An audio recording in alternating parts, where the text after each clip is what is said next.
2.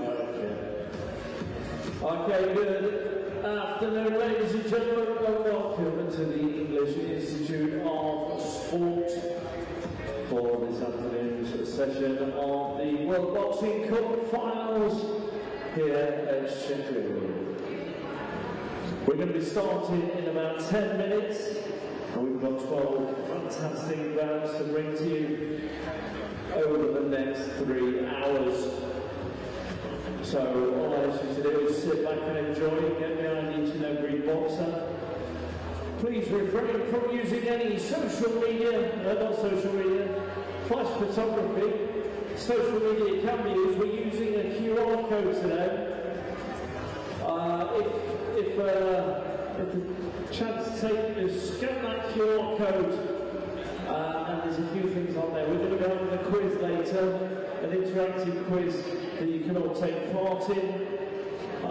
We've got a fan cam, and as you can see, we've got pictures up there of the fan cam, so just take your photos, and we'll put your photos on there. We'll stream some live video when you're streaming as well in the break. And then there's also an AI generator, so if you want to use the AI generator, you'll end up looking like me in the bottom right corner. So, well, hopefully not actually.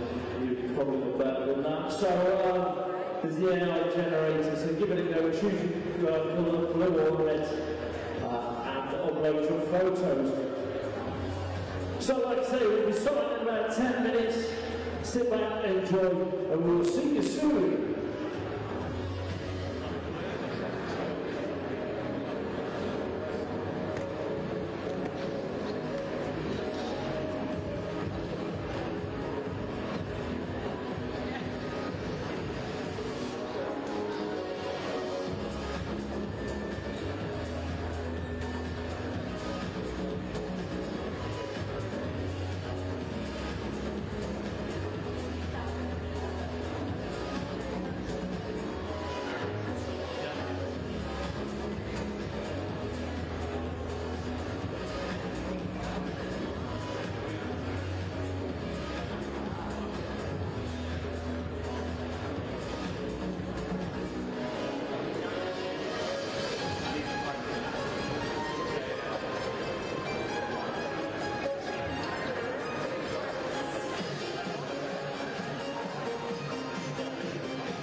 Well, welcome to Yorkshire, everybody. We are live on the World Boxing YouTube channel from the English Institute of Sport for the World Boxing Cup Finals.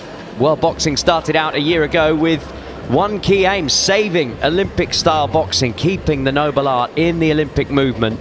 It's been a whirlwind calendar year for the organisation too, with events taking us from England to the USA and Mongolia, before culminating right back where we started, here in the City of Steel in Sheffield. Seems apt, doesn't it, for a big boxing tournament in the City of Steel? Well, World Boxing has also announced its first World Championships too, next year here in the UK at the M&S Bank Arena in Liverpool in September. Many of these boxers on show here will be building towards that and towards the Olympics in Los Angeles in 4 years. The final stage in 3 of our weight classes, men's and women's flyweights and the women's featherweights too. We've got boxers from all around the globe and 4 GB boxers to Wales. It is cold in Yorkshire. It's already dark in Sheffield. What time is it though? It's time for World Boxing. Our ring MC is Craig Denham.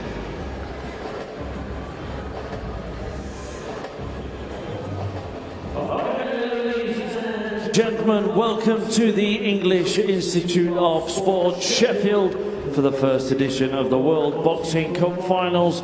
The event is brought to you by our partners at GB Boxing, England Boxing, World Boxing, UK Sport, National Lottery, Sheffield City Council and Sting. Your competing countries are Brazil, China, Chinese Taipei, England, Finland, Germany, Italy, Japan, Mongolia, the Netherlands, Pakistan, Panama, Singapore, South Korea, Switzerland, Thailand, Ukraine and Wales. So ladies and gentlemen, without further ado, it's time to make some noise. It's time to start boxing. Introducing your red corner to the ring, representing Panama. Give it up for Juliett Hinestroza.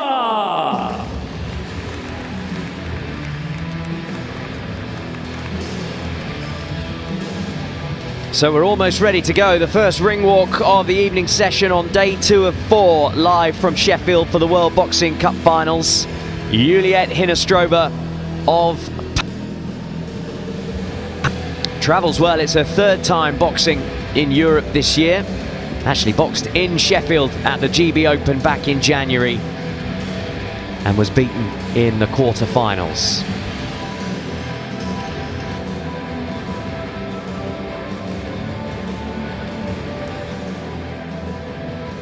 And ladies and gentlemen, introducing to the ring your blue corner, representing Thailand. Give it up for Lalita Chainarong.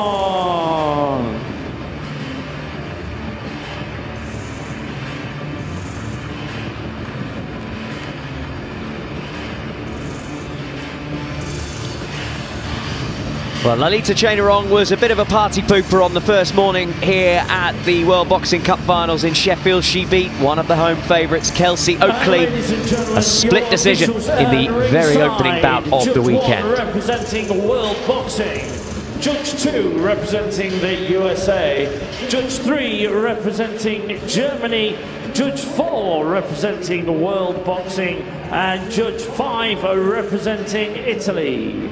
Your referee representing Australia, Gemma Dale.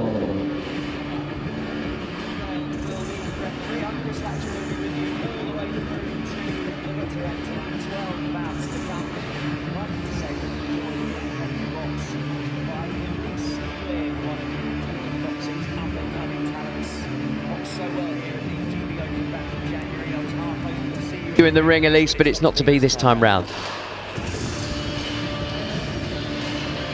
Just shaking off a concussion, aren't you, Elise? But I'm told you'll be back better than ever in the new year. Yeah, most definitely. It's unfortunate that I couldn't box in this tournament, but 2025, I'll be back. Yeah. And we cannot wait for that. So this is the 34th bout of the week, the first bout of the session. And it's the first of our women's 50 kg flyweight quarterfinals. Yuliett Hinestroza of Panama in the red and Lalita Chainarong of Thailand in the blue. So this is the lightest of all of the weight categories on show this week. Blink and you'll miss them. They will be lightning fast, these two. So a second contest of the week for the Thai boxer in the blue corner. Juliett Hinestroza received a bye in the round of 16 and finds herself fresh and box ready for this quarter-final. Fairly measured start from the pair of them in centre ring, just feeling each other out, Elise. Yeah, I mean, there's a lot at stake. It's a quarter-final, so they've both got to be careful about what shots are thrown and what's coming back at them all times. Yeah, first time we've seen some real aggression has come from the Panamanian boxer, and it just seems like it's a little bit of a match under it.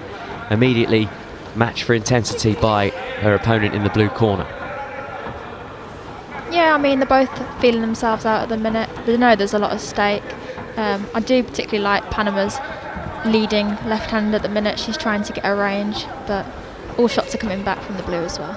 Yeah, the Panama boxer is ever so slightly taller, a little bit more rangy. She'll prefer it if it's boxed at that distance.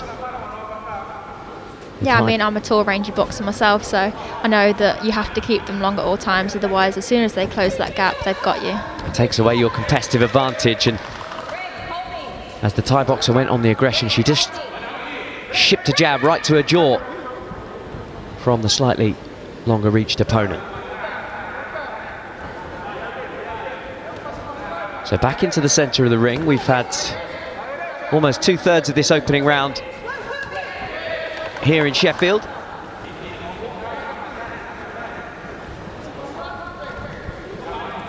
And still the patience continues.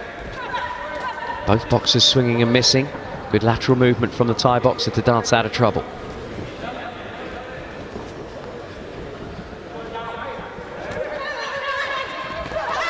That's good aggression from Chainarong, forcing her opponent onto the ropes and then immediately springing back and landing a couple more punches.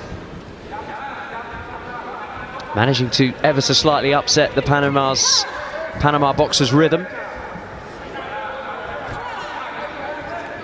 Working to the body, but nothing but air on that punch. All of a sudden, Hinestroza in the opposite blue corner does well to swivel out of trouble.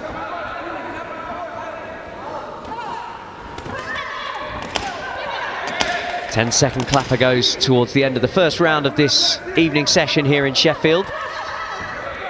Smart, the nicest work of the round from the Panama boxer, comes right on the bell. And it took him a little bit of time to get warm there, Elise. Yeah, I mean, a lot's at stake. As I say, they both know that they have to get in there and win the first round, hopefully. Otherwise, they're in a bit of trouble getting that back on the second scorecard. Happens so often. They do take their time to get into these bouts. Lalita Chainarong of Thailand has taken it on all 5 of the judges' scorecards. So if you're not familiar with the scoring system, it's a 10-point must system. Those judges have to decide one of the boxers wins the round. They get 10 points, and they decide whether it was a standard narrow-ish victory, 10-9. If it's a wider margin of victory in the round, you can see a 10-8, and on the very rarest of occasions, perhaps with a knockdown, you might see a 10-7. But 10-9 is usually what we see round for round, and then ultimately you add up all of the scores at the end of the bout and you find out your winner. I do agree with those scorecards. I think the Thai girl definitely got the clearer backhands, and that's what judges are looking for, really. We were talking about some boxers easing themselves into the contest. Not the case for Odell Kamara. One of your England teammates earlier today came out from the first second like he was trying to hit home runs. Really sent a message to the judges straight away, and got himself a clear victory earlier on, through to the semi-finals. So a bit more intensity from the opening bell in this second round from Lalita Chainarong, the Thai, in the blue. Juliett Hinestroza of Panama is in the red, and has a bit of work to do, Elise, because, well, as you'll know, in these short contests, just these 3-round contests, if you lose by a clear margin on the first round, you cannot afford to lose the second. Yeah, exactly that. Panama's now got to chase the rounds, got to get this round, otherwise she's lost the fight, unfortunately. But Blue's now got to cement that. And looking to do just that. Upping the aggression, upping the force. Right on top of our camera operator in that white neutral corner away to our right-hand side. Back in the centre of the ring, though. Hinestroza throwing combination punches. Didn't quite get through cleanly, but real intent that might pique the interest of the judges.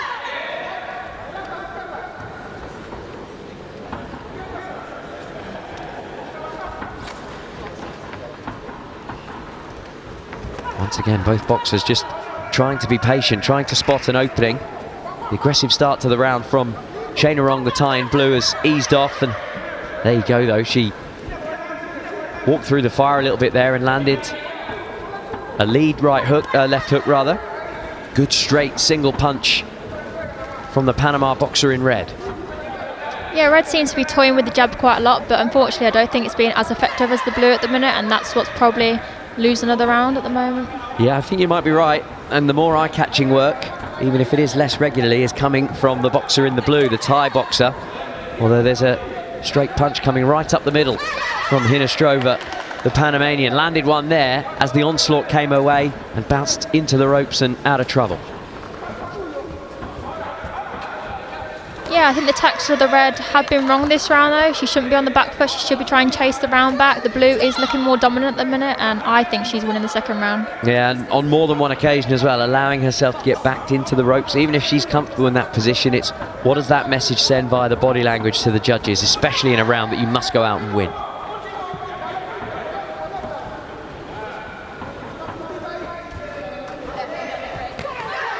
A single shot. The uppercut with the right hand straight through the middle from Hinestroza. That might well be the best punch of the round, and it's just a single shot. Is that going to be enough to convince the judges? She seems to have grown in confidence from landing that shot though, as we head towards the end of this second round. Good, strong, solid finish to the round from the boxer from Panama.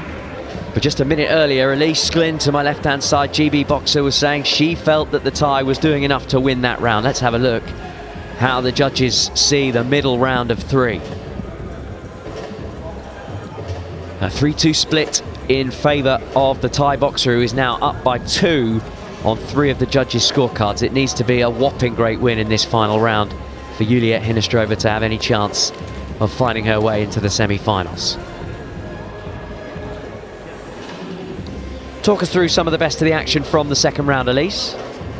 Yeah, so that was a great shot there by the red, a nice uppercut, but unfortunately her ring position isn't too good, going on the back of the ropes, going 2 back, holding. The Thailand box is so much more aggressive. I think that's what judges are looking for at the moment. Aggressive, as many shots as you can throw and look the better boxer, and I think that she did that. Well, Lalita Chainarong in the victory over Kelsey Oakley on the opening day yesterday, the first bout of the week. She started slowly and she came on stronger as the fight wore on. In this fight, she's got herself into a very, very strong position, and if she can continue that and get better throughout the fight, then she will end up winning by quite a wide margin here. She won the Thai National Championships at the minimum weight, 48 kilos, but having to operate a couple of kilos heavier at the lowest weight that world boxing operates at, the women's flyweight. 50 kilograms is the limit for this one. So 30 seconds of the final round has gone, with Lalita Chainarong knowing that provided she stays out of serious trouble, she should be on to the semi-finals after this one. But anything can happen in this sport. Yeah, as you say, anything can happen, but I do think if the round's strong enough, the Thai boxer will succeed and she'll be guaranteeing herself at least a bronze medal. Not a bad week's work after such a long flight all the way from Thailand. Represents the Thai Royal Navy as well as her country on the international stage. Hinestroza is finding it difficult to deliver what she needs to deliver in this final round, and that is a wide margin victory to have any chance. And as always seems to be the way in these final rounds, when a boxer needs something more than just nicking around, they need to win it convincingly. They find it so hard to find their rhythm because desperation creeps in.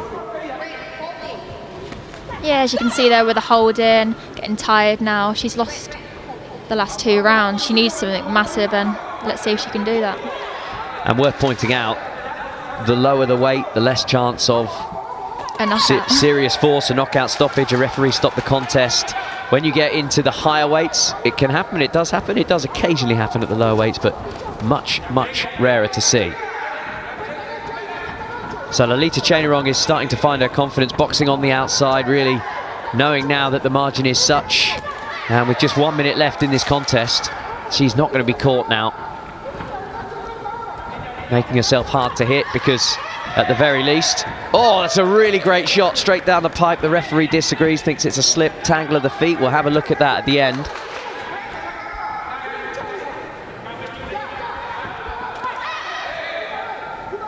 But Chainarong will be boxing tomorrow in the semi-finals. Win that, she'll be boxing on Saturday in the final. So the key thing is not to sustain any damage, perhaps a head-to-head contact that could open a cut. Just got to be sensible now in the final few seconds of this contest. She's not listening to me. She's having fun out there now, Elise. Yeah, I mean, she knows she's cemented the round. She can go and have fun now. A lot of the good judges like that as well. Give a bit of flair. Well, she'll be looking for the shutout win then, having taken the first round by a wide margin, a 3-2 split with the judges in her favour in the second round. And it's pretty clear who has won that bout, the boxer in the blue, but we will just wait to see the official confirmation from the judges' scorecards. Before we do, let's see the best of the action from that final round.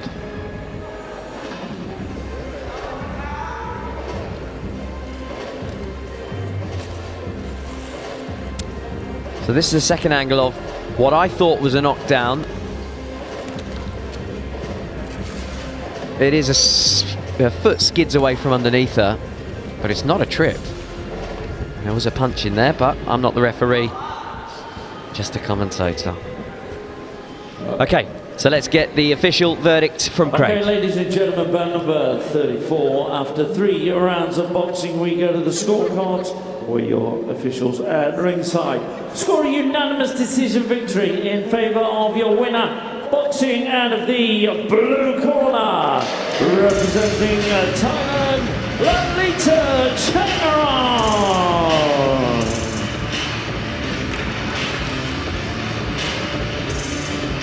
So unanimous decision, all 5 of the judges going with the Thai boxer.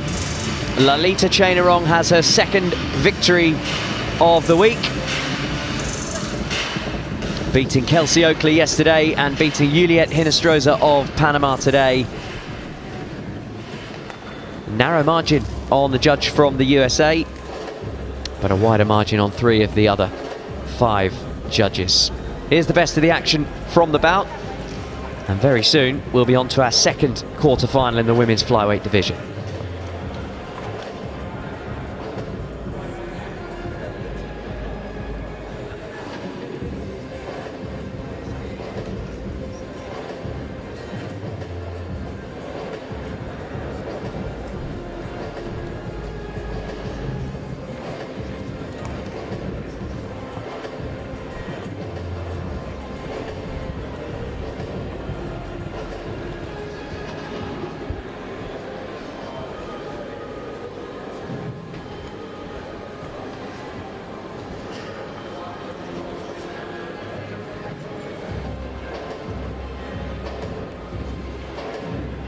Okay, ladies and gentlemen, this is bout number 35. It's a women's 50-kilo quarter-final.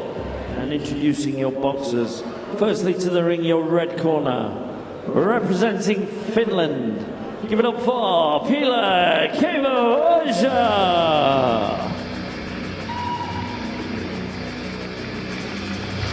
Well, like Elise Glynn sat beside me, Pihla Kaivo-oja also boxed at the GB Open back in January. Took a bronze home. She lost in the semi-final to the German Maxi Klotzer, who ended up with a silver medal. Pihla also went to the Olympics in the summer. She was the most successful Finn at the Olympics, with her quarter-final bagging her a 5th placed finish. No Finnish athlete in any other discipline finished higher than 5th. Bit of a national hero. And ladies and gentlemen, introducing your blue corner to the ring, representing China, it's Guanxia Xiong.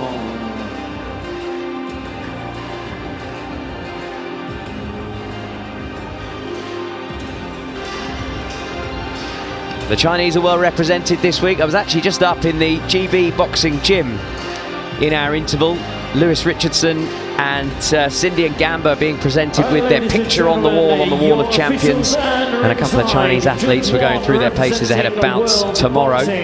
Judge 2 representing Australia, Judge 3 representing Japan, Judge 4 representing the Netherlands, and Judge 5 representing the USA. Your referee representing World Boxing, Paola Fallerini.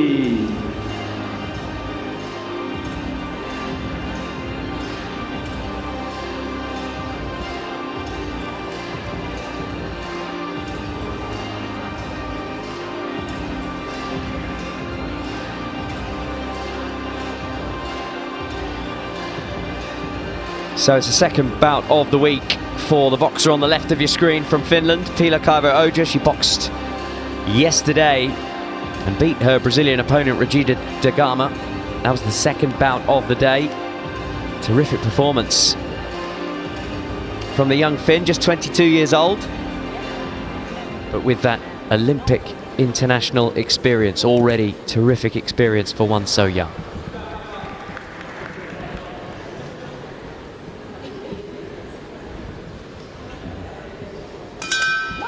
So Guanxia Xiong of China in the blue against Pihla Kaivo-oja of Finland in the red, and they come out with a lot more pace from the initial bell than that first bout, both going at it from the off. No feeling each other out in the early knockings of this one, Elise. Yeah, it's gotten straight to a fast start in the centre of the ring. That's what judges like to see. That's what the audience like to see. Kaivo-oja throws a high volume of punches, coming out of that southpaw stance, that spearing right jab. But that's a good backhand from the smaller Chinese boxer in blue. And Pihla Kaivo-oja of Finland clearly punching after the call of break from the referee. Yeah, the finished boxers just got to be careful of those little things with the referee. The last thing you want to do is upset the referee, but she's off to a great start. As long as she keeps it long, I see no problems with her.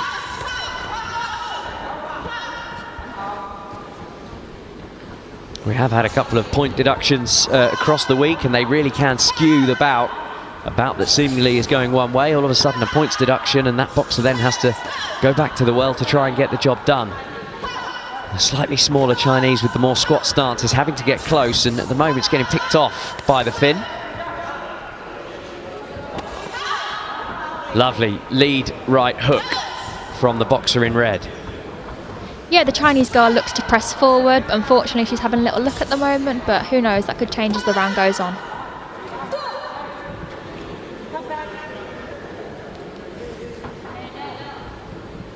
So both leading with the right hand jab, pair of southpaws. As we've seen across the week, when the two southpaws compete, it's all about how and when they can detonate that backhand left, which the Chinese boxer has just tried to do there.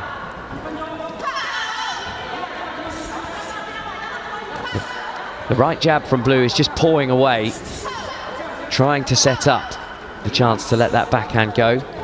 And Kaivo-oja is just trying to dig in there with the jab. I wonder if there is a little bit of moisture in that ring, because she just slipped in almost the same spot that the Panama boxer slipped in the previous bout. Left and right combination from the Finn.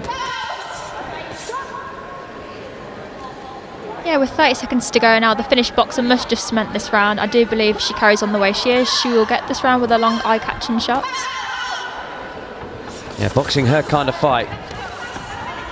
She's able to keep the Chinese boxer at range, but when she rushes in, she's got the speed and reflexes just to skewer her jab through the guard. Just like that, little three-shot combination. Although that was a good left-hand backhand from Xiong in the blue, right on the bell. Have you seen that first round, Elise? I'd say it'll be 5-0 to the red. Red will be looking to cement another medal. She recently got gold in the Tama tournament in October, so this will be another medal to add to the collection, hopefully, if she wins this fight. Bang on. There you go. This is Elise Glynn's debut in the commentary box, by the way, everybody. There's one or two nerves, butterflies. We talked about it off air, but just absolutely nailed your prediction of what the judges would see. Say what you see and you won't go far wrong. Brilliant. this is not a patch on being in that ring and throwing punches. Let me tell you, you got this. So we're just seeing a rerun of the fun from that first round. All 5 of the judges going the way of the Finn, although that was a really eye-catching shot with the lead right hand from the Chinese boxer Xiong. Good fight, set up nicely. 5 down according to the judges. Xiong needs to come out and win this second round, but Pihla Kaivo-oja of Finland in the red looks like she is not going to let her, not going down without a fight. Yeah, the experienced red will know that just because you got the first round doesn't mean you'll get the second. You must come out and carry on doing exactly what was working in the first. You can't let your foot off the gas.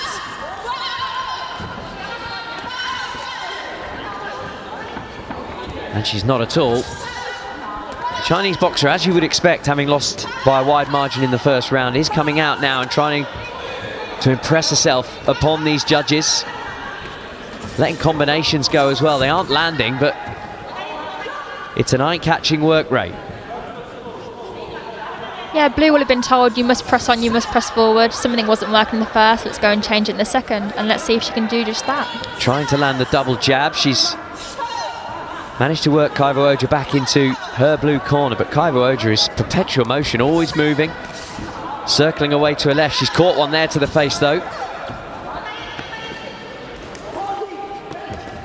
Good fight, enjoying this. Both boxers holding. Chinese fighter landing a little bit of leather while they were both tied up.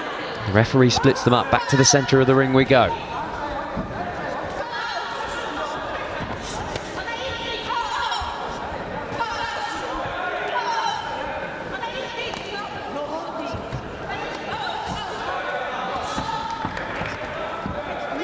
Yeah, it's a competitive fight, but as I say, it's getting a bit messy now, so it does need to get sorted, and we'll see who's going to win the round based off that. Who does the messiness sort with a fight poised as it is, with one boxer clearly up by a round?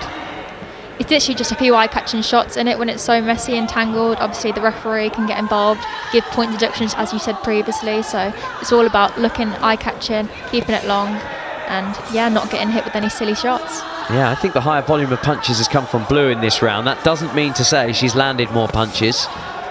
She's definitely thrown more than she did in the first 3 minutes. Into the final minute of this middle round of 3.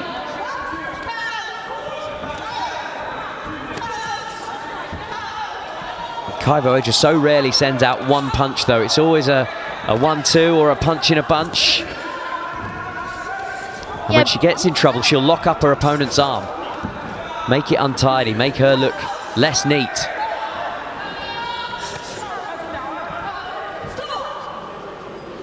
Good scrap, though.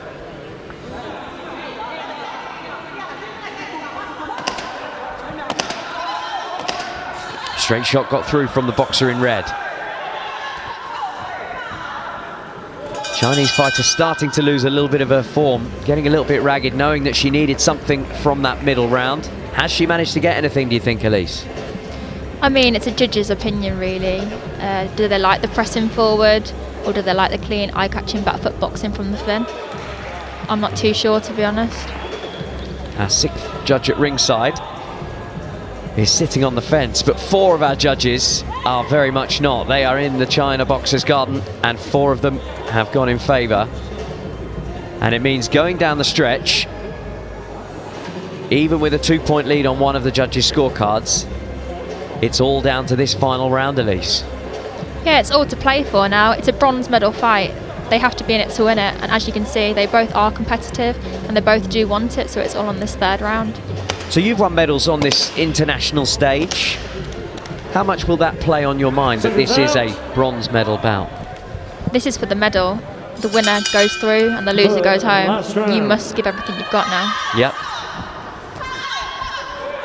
And Kaivo-oja, as she has in the previous 2 rounds, as she did in her first round victory, has come out swinging from the first bell. She needs to convince 2 judges, and Xiong needs to convince 3 in this final round.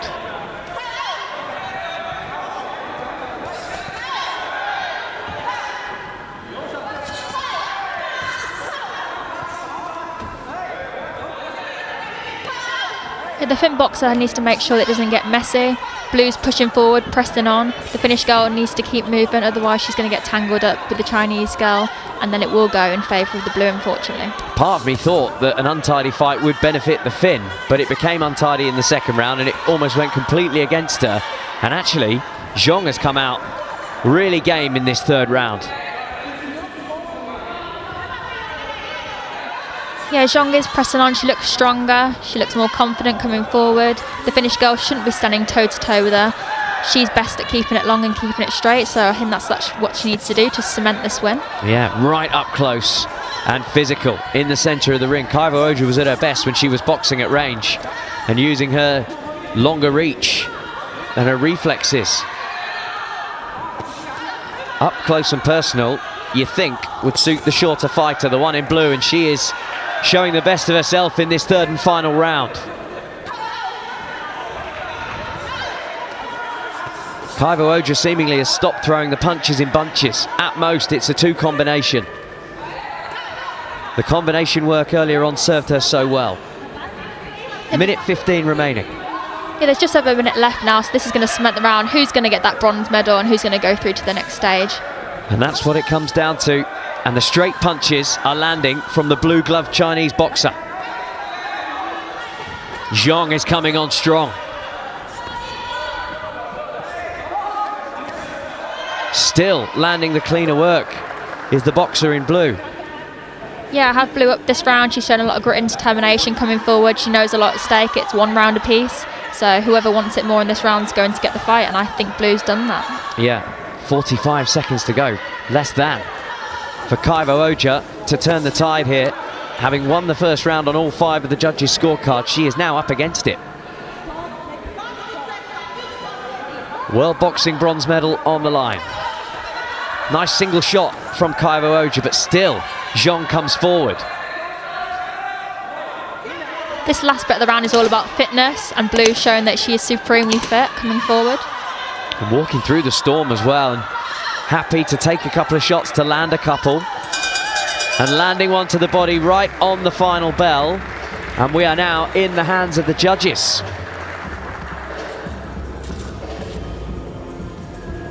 Developed into a really good scrap. The first round was strategic. Kaivo-oja in the centre of your screen there picked her opponent off and boxed really smartly. And as the fight wore on, it became a little more ragged, and it played into the hands of Xiong in blue. Just looking at some of the best of the action there. Lovely combination, upstairs, downstairs from Xiong. Kaivo-oja was starting to look just a little tired. I wonder if boxing back-to-back days against a boxer who's come in fresh for this one. Didn't box yesterday. I wonder if that's had any impact. Yeah, I mean, the decision's going to go to a split decision. It was a competitive fight throughout. Both the girls did so well in this fight, and it was very close. Bout number 35. After 3 rounds of boxing, we go to the scorecards. We officials at ringside score a split decision in favour of your winner. Boxing out of the blue corner, representing China, Guanxia. So Guanxia Xiong gets the decision, a come-from-behind victory, having lost that opening round of 3 on all 5 of the judges' scorecards.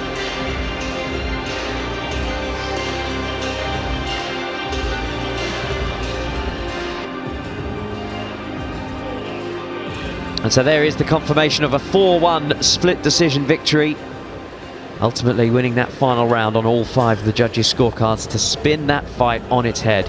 The victory goes to China.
Okay, ladies and gentlemen, we move on to bout number 36, which is a women's 50 kilo quarter-final. Introducing to the ring your red corner, representing Chinese Taipei, give it up for Yu-Shan Liu.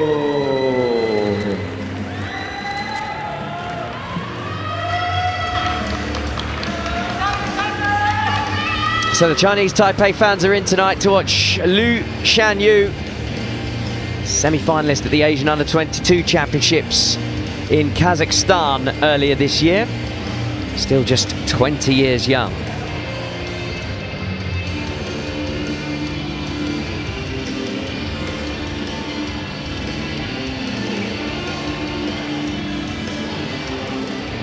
Ladies and gentlemen, introducing your blue corner, representing Singapore. Give it up for Danisha Mathialagan.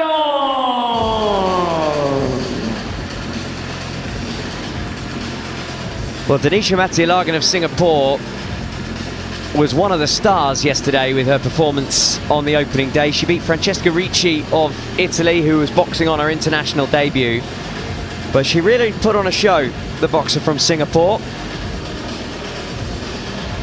Picked up a silver at the World Boxing event in Mongolia a couple of months ago. Beaten by Japan's Rinka Kinoshita in the final. She looked really good here yesterday, so I'm looking forward to this contest.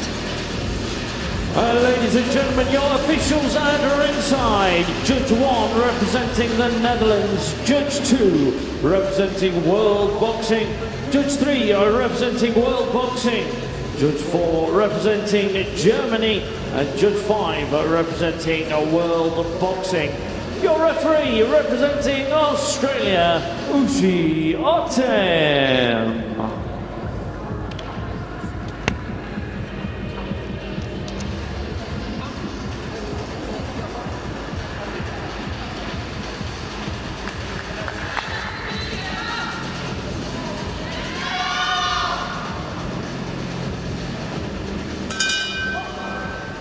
So this is the third of the women's flyweight quarterfinals. Shan of Chinese Taipei in the red against Mathialagan of Singapore in the blue. Shan got a bye in the first round, the round of 16. Immediately these two have gone off at a rate of knots. Lovely punch from Mathialagan in blue as she backed away from trouble.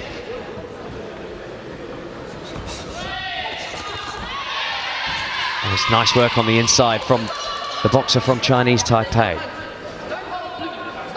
Yeah, it's been a fast start from both girls. It's a battle of the backhands when it comes to an orthodox versus southpaw, so we'll see if that comes into play. There's been a lot of fast shots to start with, but mainly jabs. Good combination work upstairs from Shan in the red. Mathialagan, though, not taking a backward step. So often a southpaw against an orthodox, they'll take a little while to feel themselves out. Not a bit of it in this one, Elise. Yeah, they've both gone straight to work, straight in the centre of the ring, both throwing. It's a highly competitive bout.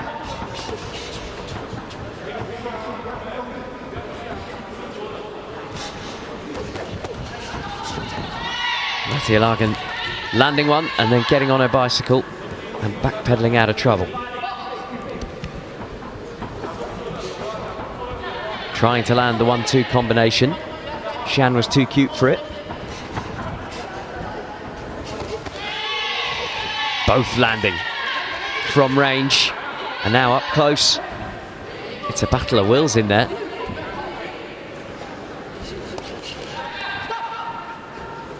Well, Shan just landing a cheeky couple right in front of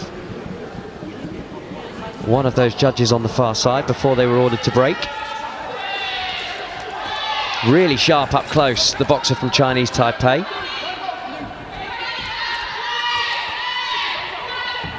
Another good shot as Mathialagan was off balance. Straight jab, single jab from Shan in the red. That's really smart work. Both of them landing. And Mathialagan in blue just signalling to the judges that her punch was the better of them.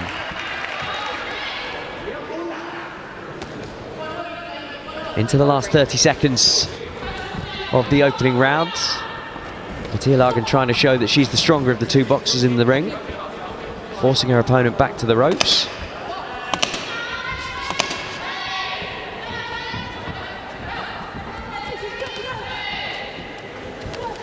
And again, Mathialagan just celebrates her good work, almost showcasing to the judges, look, I landed again, look, look. It's a technique not just used by her. We've seen so many of the boxers trying to influence the judges in that way this week. A 4-1 split in favour of the boxer from Chinese Taipei. What's your reaction to that, Elise? Yeah, that was as I expected. I mean, the Chinese Taipei girl was really fast, she was really strong.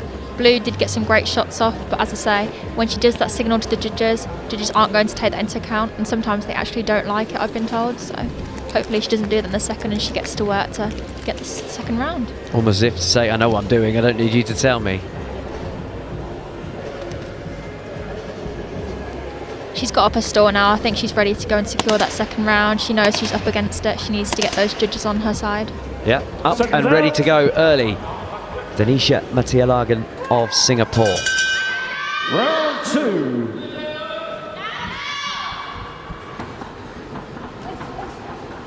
Yu-Shan has boxed at a different World Boxing event earlier this year in April. She went to the USA to box in Colorado, in Pueblo. Hoping to end World Boxing's first calendar year on a high here in Sheffield.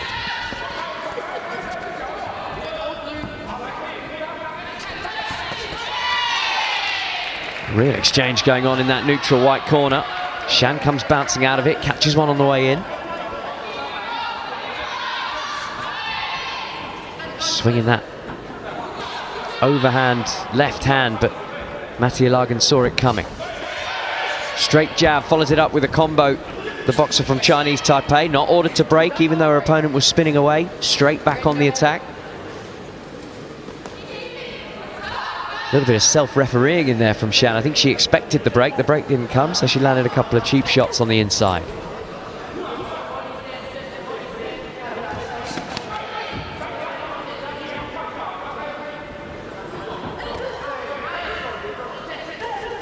Mathialagan in a situation where she needs something from this round. 4-1 down from the opening stanza. We've had a minute 15 of this second one, and well, this is becoming very ragged in the centre of the ring.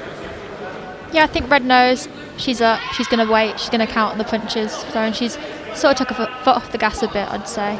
And Blue's got it all to chase. And chase she will, with a minute 20 left of this second round. Shan keeping her hands held very low, and Mathialagan's gone straight through the middle, landed a couple, one came back from Shan as well. Both rocking the head back of their opponent in that little exchange. Yeah, I'd say that's the best I've seen of Blue this round, but it's getting a lot messy and scrappy, and the ref doesn't seem to want to get involved, does she? There's a bit of a freebie for Mathialagan as Shan's head was held down low. And side hook to the face. And all of a sudden you wonder, is this fight starting to swing? Shan now knows she'll have to up her work rate towards the end of this round, because Mathialagan of Singapore has just had her best spell.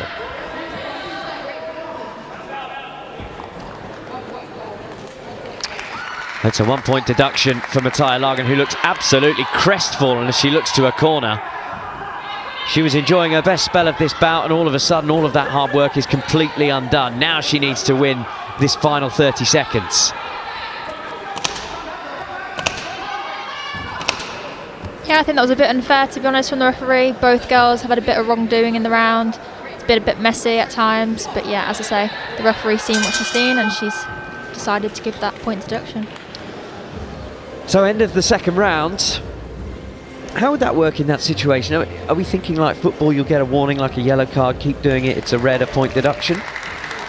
Because it seemed like it came from nowhere, all of a sudden, boom, point deduction, and the bout is completely changed. As you can see from the scorecards, a wide 3-point margin on two of those four judges that have a wide margin for the boxer from Chinese Taipei. Yeah, I think a warning should have been given to the Singapore boxer before that happened, but the referee decided that it was needed.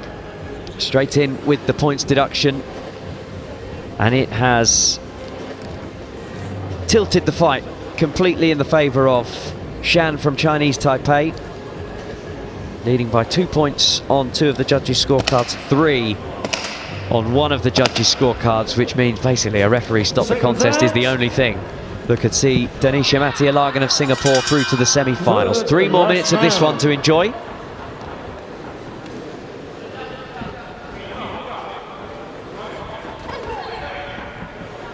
What would you do in this situation, Elise, if you were blue corner, knowing that ultimately this one is probably beyond you? How do you approach this final round?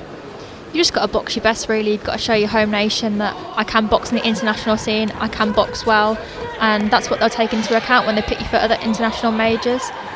Obviously, she could look for the stoppage, but again, it's a flyweight contest. She's probably not strong enough to do that.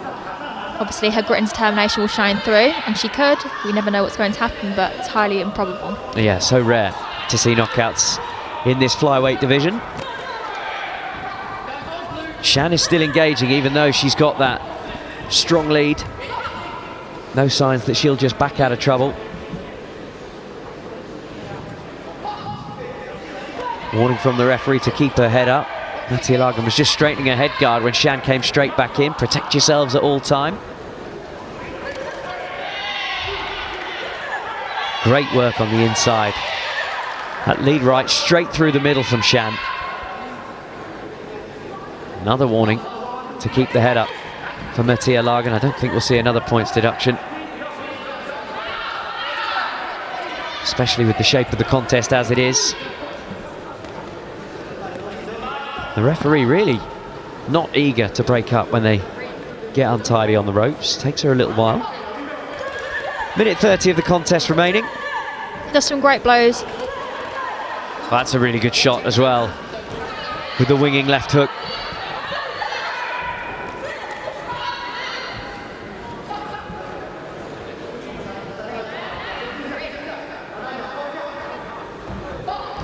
Towards the last minute of the bout, the women's flyweight quarterfinal. Shan up on the scorecards, but eating some leather there from the blue glove Mathialagan. From what I can see, Blue is getting some clean eye-catching shots in this minute, but unfortunately, as I say, she's not done enough, unfortunately, because of that point deduction and the messiness inside. It will be too little too late, but something of a moral victory if she could wrestle something from this final round. Big swinging shots now, swinging for the bleachers, maybe thinking perhaps there is a knockout blow in there. It would take something enormous. Shan just taking a few seconds out of the contest, using her ring smarts. Blue's shown a lot of grit and determination here. She's going for it, she's going forward, she's pressing on. The Thai boxer.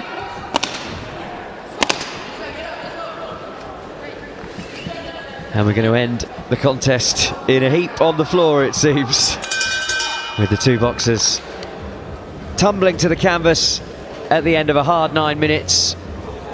And Danisha Mathialagan, I think she knew the moment that that point was deducted from her that all hope had evaporated.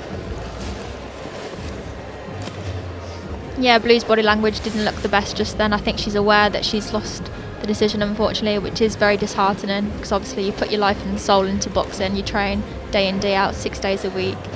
So to know that it's gone to the judges' scorecards and she's not going to get a hand raised in victory and guarantee that bronze medal is something that no boxer wants.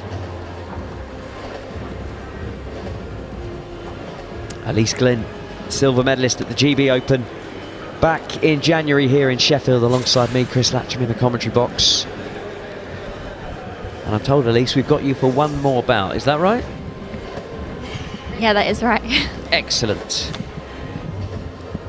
And it is the final quarter-final in the women's 50 kilo flyweight division. Ladies and gentlemen, bout number 36. After 3 rounds of boxing, we go to the scorecards where your officials at ringside score a split decision in favour of your winner, and boxing out of the red corner, representing Chinese Taipei, Yu-Shan Liu.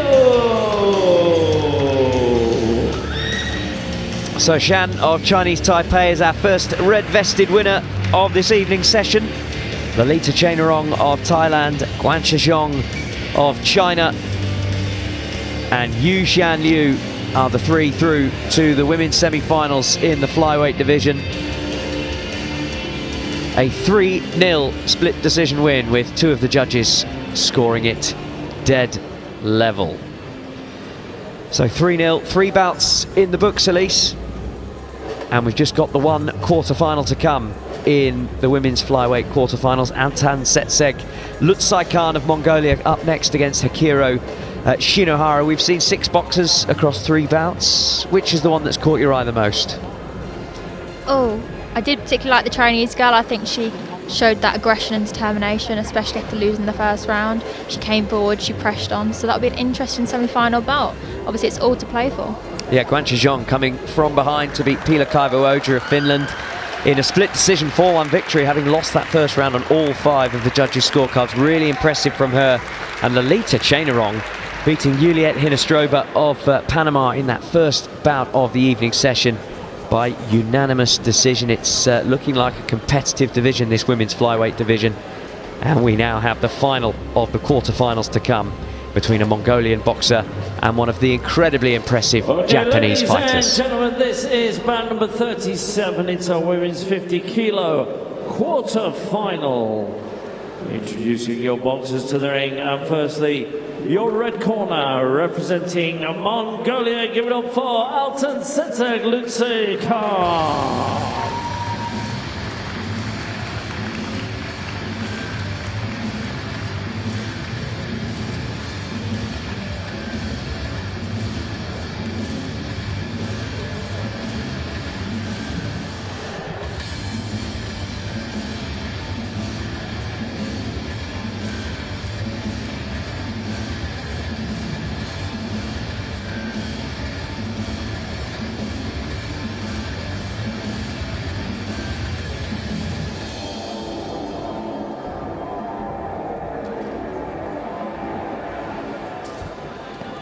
Ladies and gentlemen, introducing your blue corner representing Japan. Give it up for Hikaru Shinohara.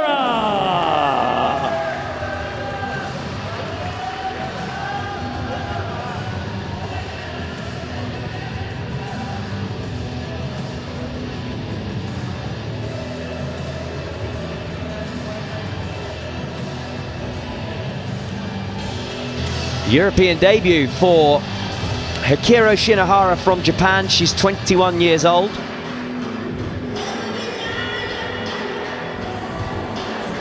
Former Asian youth champion. I know they rate her highly in the Japanese team that have travelled so well. Yesterday, 5 boxers, 5 wins. And 5 of the best boxers on show for my money.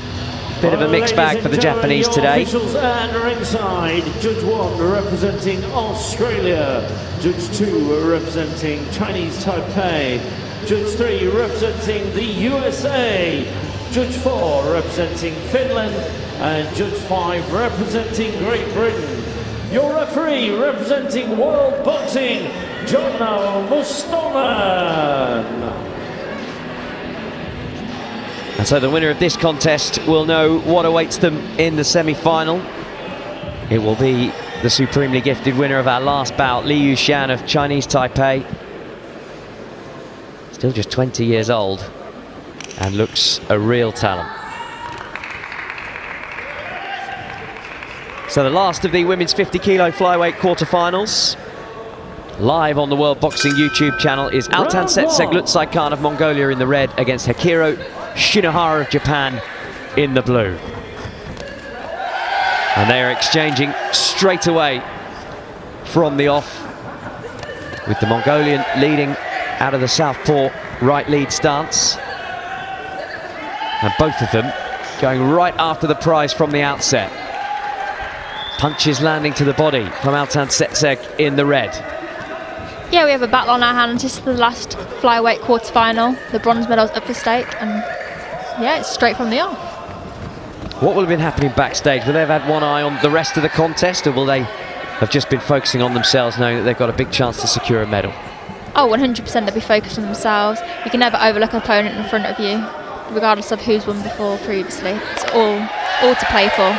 Yeah, all to play for in the ring, and I think we've got a live one here, Elise. Both of them coming out to put on a show.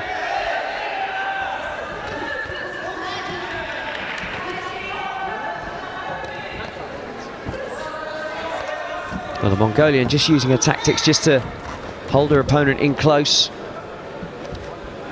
Shinohara was having a bit of joy on the outside, and all of a sudden the Mongolian wrapped her up. Just took a little bit of a sting out of her attacks. Smart work on the back foot, the lead right hand, and then wheeling out of trouble.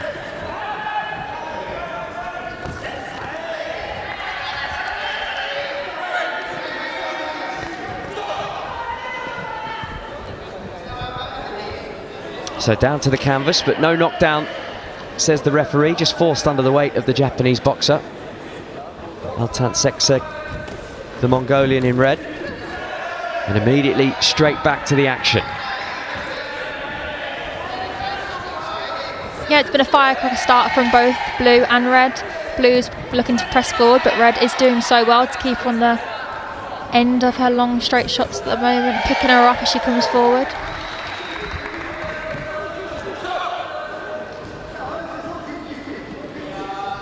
A little punch to the back of the head from the Mongolian, who gets a reminder from the referee, don't push your opponent down. Straight single jab from Shinohara in blue. Brought cheers from behind us.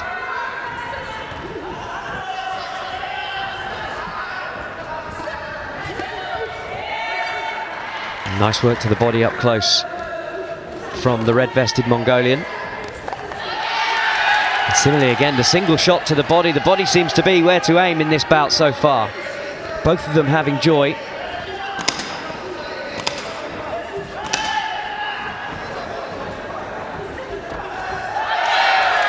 Nice work with the slip and the single shot from the Japanese boxer, and the Mongolian went to throw just as the bell went and immediately recoiled. Little cuddle for her troubles, and back to their own corners. And we will wait to see how the judges have seen that opening one. How have you seen that round, Elise? Yeah, I mean, it's been 5-0 to the Japanese. She was pressing forward, she was getting some good shots, and as we've seen in that last 30 seconds, she got a cheeky little uppercut and a straight backhand, and I think that's what did it. The last 10, the judges are looking for the eye-catching blows. So all 5 go in favour of Hikaru. Shinohara, the Japanese boxer, 8 years the younger in the ring. Altantsetseg, 29 years old, beat Gaeyeon-mun in the round of 16 yesterday.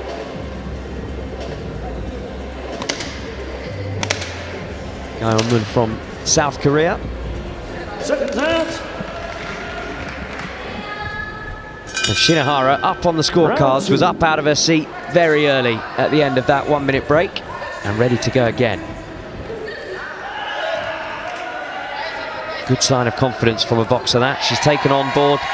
Quick drink, got her breath back, got some words of wisdom from the corner, and ready to go and ready to engage again. Good shot straight down the pipe as well. Both boxers looking to throw out the leather early in this second round. Single shot from the Japanese boxer after taking a couple of light ones to the body. Yeah, straight from the off, both boxers have come out all guns blazing. Obviously, Blue's going to want to stamp her name on the international scene now at only 20 years old. But both boxers obviously are in it to win it, the bronze medal match, so let's see what can be done. That's exactly what we want to see as well. Firecracker fights.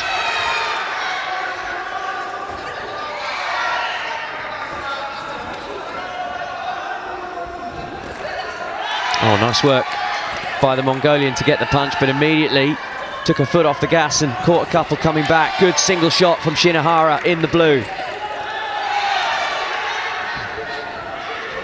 The more measured work is coming from the blue. Some of the higher volume is Mongolian, but not landing flush.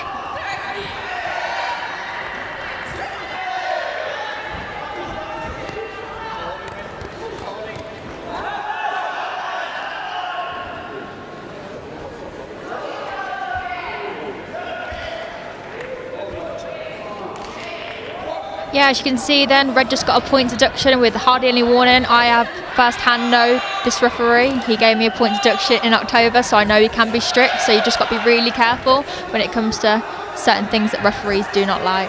Yeah. Touch of bitterness from Elise Clear. No, I'm only kidding. But it just means that you have the experience, you know exactly what has happened there. And it happened in the previous bout as well, seemingly without warning. Point deduction completely changed the direction of the fight.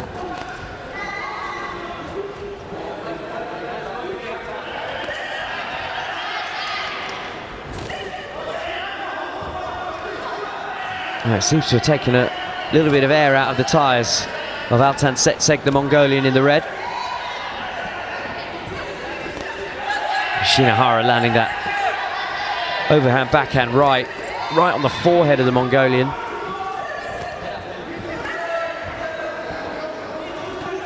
Just seems to be feeling the pace in this last minute or so, Altantsetseg in the red. Yeah, she just seemed like she's getting quite tired. Blue seems to be still pressing on. I would say that this is Blue's round, regardless of the point deduction given to Red. Oh, that's a good shot, though, as we head towards the final bell. Single shot from the Mongolian, I think unlikely to change the direction of this one. And the point deduction will prove key.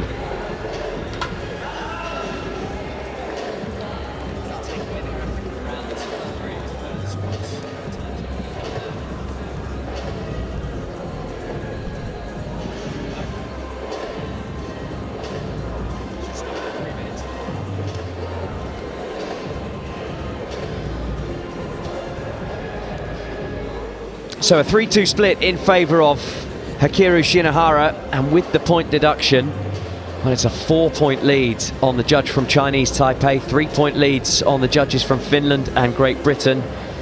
And in the terms of a 3-round contest, that is a mile difference, isn't it, Elise? Yeah, I mean, this contest, I believe that Blue's going to win this fight and get that bronze medal and go through to the next stage. The Mongolian just got to show heart now and try her best to show her boxing skill on the international stage. So the winner of this one will face Shan of Chinese Taipei, who we saw in the previous round.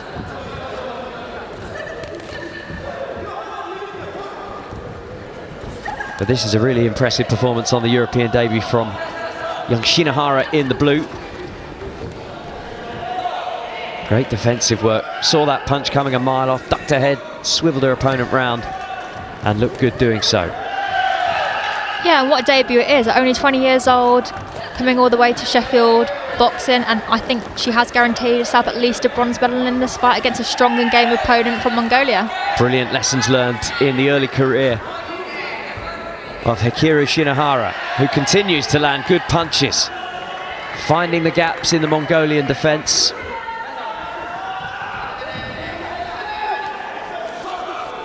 Has been an exciting fight. As I say, it's been a firecracker. Red is pressing on, pressing forward because she knows she's down and she needs a knockout or a stoppage to secure the victory. But unfortunately, I can see that's highly improbable again. Blue just scored a great backhand and pushed Red back onto the ropes. Yeah, knocked her off balance onto the ropes, didn't she? It's a really good single shot straight down the pipe. And the confidence is growing and the punches are landing. Red just took a big gasp of air. I think she is tired. It's getting a bit messy now, so we'll see how it unravels. Our second fight in the space of 24 hours for Altantsetseg in the red. Not sure when they flew in, the Mongolians, but it's a long fight. And that is deemed a slip. She rolled out of it like a young Shawn Michaels in WWE there. Straight back onto her feet and ready to go again. Nimble from the young Japanese boxer.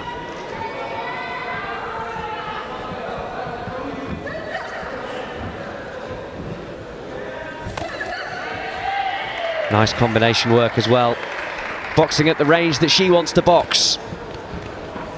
And looking increasingly comfortable in the centre of the ring. Heading for the semi-finals. Heading for at least a podium finish this week. Yeah, really nice.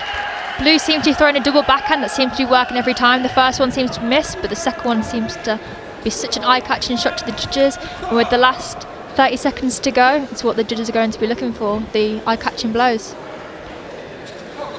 And the majority of those eye-catching blows across the last 9 minutes have come in a blue flurry. Straight backhand again. Single shot was good enough from the Japanese boxer. Got through again. The Mongolian has been game, but some way short of what was needed. The point deduction didn't help, but I think even without the point deduction, this would be going home with the Japanese. Yes, most definitely. Blues definitely secured the victory, I would say, regardless of the points deduction. She's shown her class on the international stage. She's done her home country proud, and at only 20 years old, coming all the way to Sheffield and securing at least a bronze medal in such a major tournament is just amazing, really. Yeah, the World Boxing Cup Finals broadcast all around the world on the World Boxing YouTube channel. Ladies and gentlemen, bout number 37. After 3 rounds of boxing, we go to the scorecards. We are officials at ringside. Score a unanimous decision victory in favour of your winner. Boxing out of the blue corner, representing Japan, Hikaru Shinohara.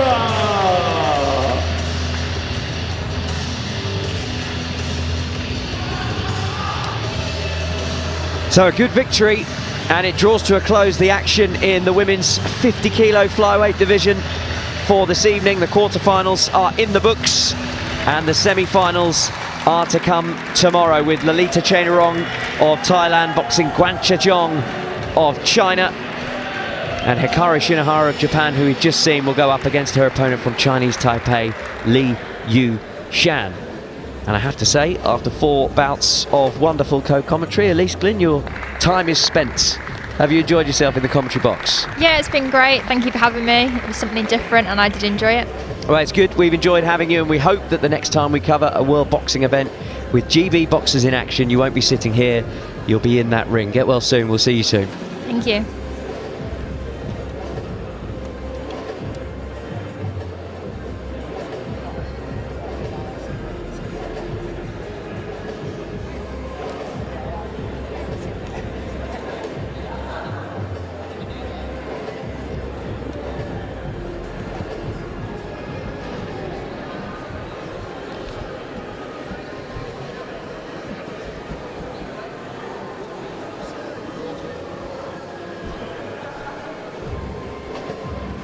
Okay, ladies and gentlemen, this is bout number 38. It's a women's 57 kilo quarter final, and introducing your boxers. Firstly, making the way to the red corner, representing Brazil, give it up for Jucielen Romeu.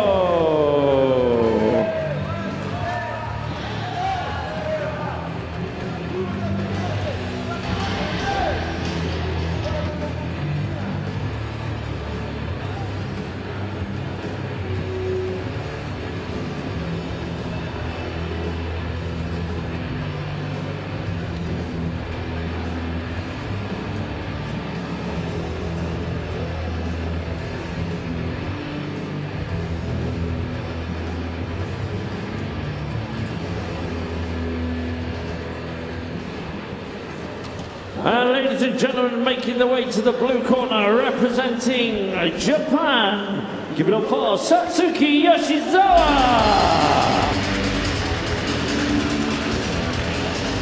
So while Satsuki Yoshizawa makes her way to the ring, we've had a substitution in the commentary box alongside me, Chris Latcham. It's Elise Glynn out, and it's an attacking substitution.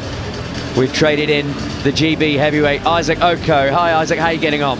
Oh mate, thanks for having me. Great to have you with us. Isaac training with the GB squad and boxing in the heavyweight final, is that right? On Saturday, straight to the final? Yeah, straight final for me. Finals on Saturday. I think the other 2 boys will box each other. Does that add a little bit of pressure that you're basically going to be one and done, and that one is a gold medal match? Depends how you look at it. I don't mind a straight final and a gold medal. At the same time, I would have rather boxed a couple times in the tournament, but it's luck of the draw, innit? It's the luck of the draw. It is what it is. We wish you the very best of luck on Saturday. But before that, we got a series of fights in the women's 57 kilo featherweight category. It's the quarterfinal stage. And in the blue corner, Satsuki Yoshizawa. Up against, in the red corner, Jucielen Romeu of Brazil, who boxed at the Tokyo Olympics, reaching the quarterfinals.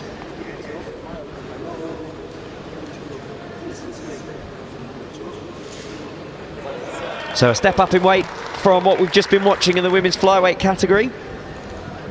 We'll bring you all 4 of the quarterfinals in this women's featherweight division. And then after that, it's the men's flyweights as we draw to a close our evening session on day 2 of the World Boxing Cup Finals here in Sheffield. So Romeu of Brazil in the red against Yoshizawa of Japan in the blue. And she's got that stocky physique. She likes to stay low and explode out of that squat stance, as she did yesterday in fine fashion on the way to her win in the round of 16. Romeu has fast hands, and she has the experience as well.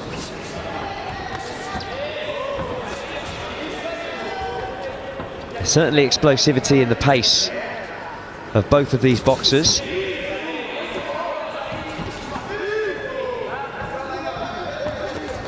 Ooh.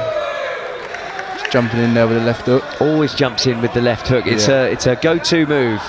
Spring-loaded off that back foot, Yoshizawa. And when she goes, she really goes. She's like a wasp. Should be a good deal on this one. I think the Japanese have been impressive the last 2 days. There's some good shots there. It's a good exchange. Yeah, good exchange.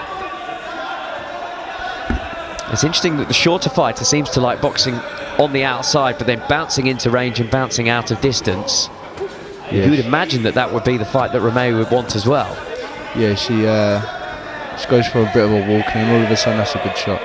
She comes in, springs an attack, and gets back out and goes back on her bite. Brazilian doing all right though to keep her at length as she comes in, hitting her with that backhand. That's good work from Yoshizawa, forcing her opponent back. No real damage to Romeu, who actually lands one as the Japanese came in there, just landing one to the top of her head. 3 punches, nothing landing from Romeu in red. She's doing a good job here, the Brazilian, keeping her at length and catching her as she comes in. That's a brilliant jab. Yeah, brilliant jab, and then followed it up with the winging right hand, which just grazed the forehead of Yoshizawa.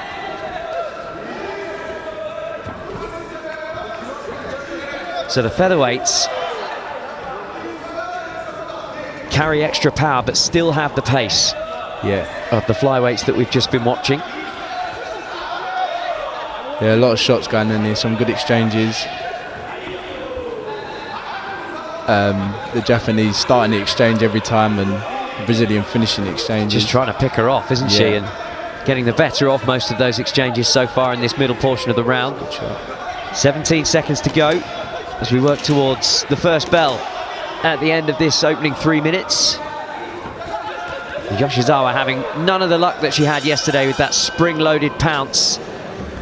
Jucielen and Romeu, much more experience than Yoshizawa's opponent in the round of 16, and just spotting it coming and catching her on the way in. How did you see that opening round, Isaac? It was a good round for the Brazilian, in my opinion. Yeah, there you go, the 5-0. She, I think the Japanese started well, but once the Brazilian found the range, she's catching her, she's coming in and finishing the exchanges better and getting the better exchanges on the way out.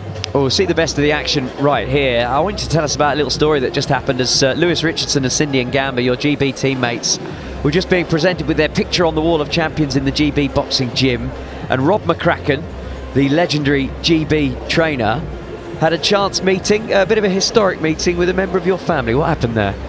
Yeah, we was in the gym and Cindy and Lewis got their photos up on the wall as they won Olympic medals, and just as it was finishing, my dad, Chris Oko, turned up, and they haven't seen each other for about 30 years when the GB was down in Crystal Palace, so a little reunion there. They used to work in the gym together 30 years ago. Yeah. Amazing what this sport can do, bringing people together. Right, round 2, with the Brazilian in red up on all 5 of the judges' scorecards, and Yoshizawa of Japan needing something from this middle round. Yeah, I would say same again here for the Brazilian, but the Japanese pouring it on her. That was better from Yoshizawa, but then she did catch a heavy shot which sent her through the ropes as she was off balance from that bouncing attack that she has like Tigger. Just caught one and sent her skittering through the ropes away to the right-hand side of that red corner.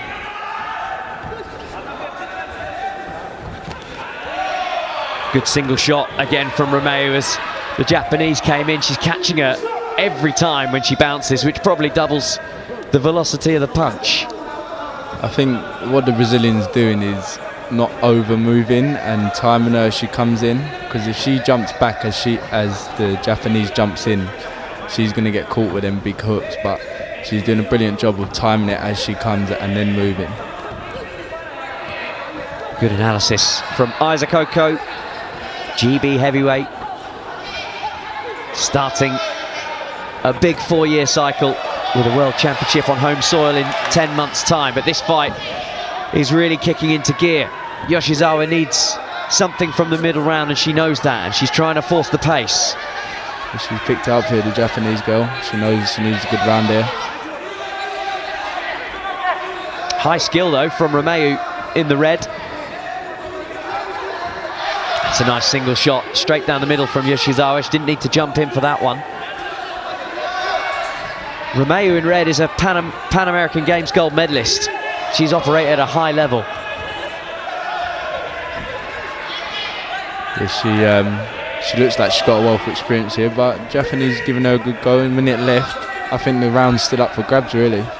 A few more eye-catching shots and from either way could take the round for me. Well, Leon is the referee, having a word with Yoshizawa, inviting the two combatants to box on. It's better work on the inside from Yoshizawa. Doesn't need to always get out at range and spring in. She had the faster hands there on the inside.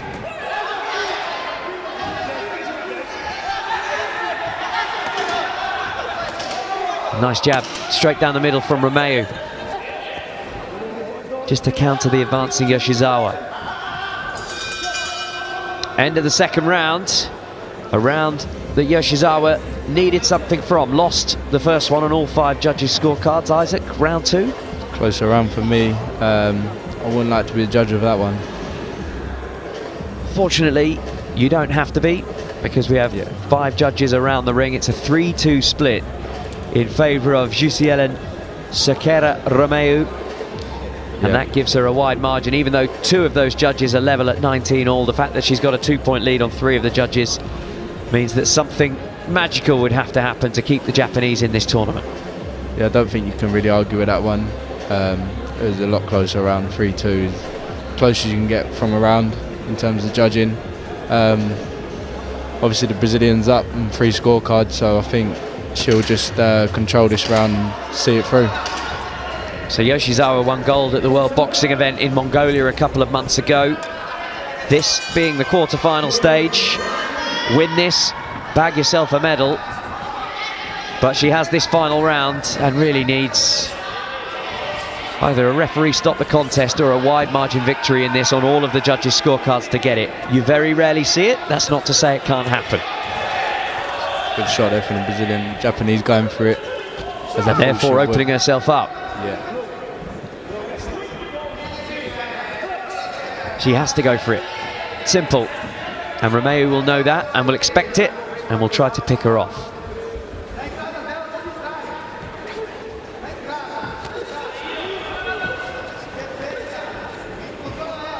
Right hand just brushing off the shoulder of the Japanese boxer there. That one was clean though, and that one following it up. 2 good right hands there from the Brazilian. Answered by a good right hand from the Japanese. It's a good contest, isn't it? It is, yeah. Japanese catch her as she comes in, and the Brazilian girl finishes the exchange better. That's sort of been the pattern of the fight at the minute. The more experienced Brazilian boxer showing her talent. But Yoshizawa is a thrill a minute. Great to watch. Have really enjoyed seeing her in the ring here in Sheffield over the past couple of days. Yeah, very explosive, isn't she? There you go. Left hook, right hand. Yeah, brilliant. Falling in there a little bit. Something of a peak Manny Pacquiao about her movements as well.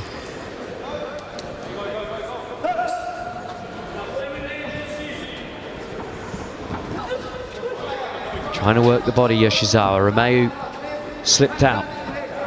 Couldn't be caught. That's a good winging left though from Yoshizawa. Just the single shot. The single shot's not going to get it done here. No, she needs to put something together here. Yoshizawa is boxing like she's up 2 rounds here, never mind down 2. Side to side lateral movement. Trying to open up the avenues of attack. Sends in the big shot. That's a good winging left, but again, it's only the single shot that gets through. Yeah, and the Brazilian's answering back every time she gets hit. You know, the Japanese falls in, smothers her work a little bit, and Japanese answer backs for 2 or 3 shots on the way out. That's a good glancing left hook from Romeu in the red. That's a good shot. Yeah, good shot. Big shot from Blue. But then she falls in and smothers. She hits her with a really good right hand, and she falls in and smothers. What does she need to be doing instead of falling in and smothering? Following it up with more? Yeah, she's caught with a good right hand there at length, and then I think she might get a bit eager and sort of run in after her, knowing that she needs a big last round. But I think if she just takes her time, measures her with that lead hand, and she'll be able to catch her again. But that's good round there for the Brazilian. I think the Japanese girl plays into her hands really. Yeah, for my money, she did have a good last round. She needed a great last round to have any chance. And the judges haven't been liking what they've seen so far from Yoshizawa. They were 2 great single right hands from Jucielen and Romeu of Brazil. I think that's what the Japanese girl needed with that backhand.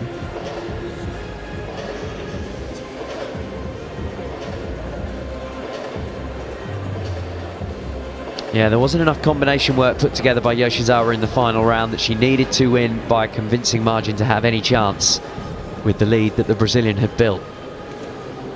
Okay, ladies and gentlemen, match number 38 and 3 rounds of boxing. We go with the score marks. The officials at ringside score a split decision in favor of the winner boxing in the red corner.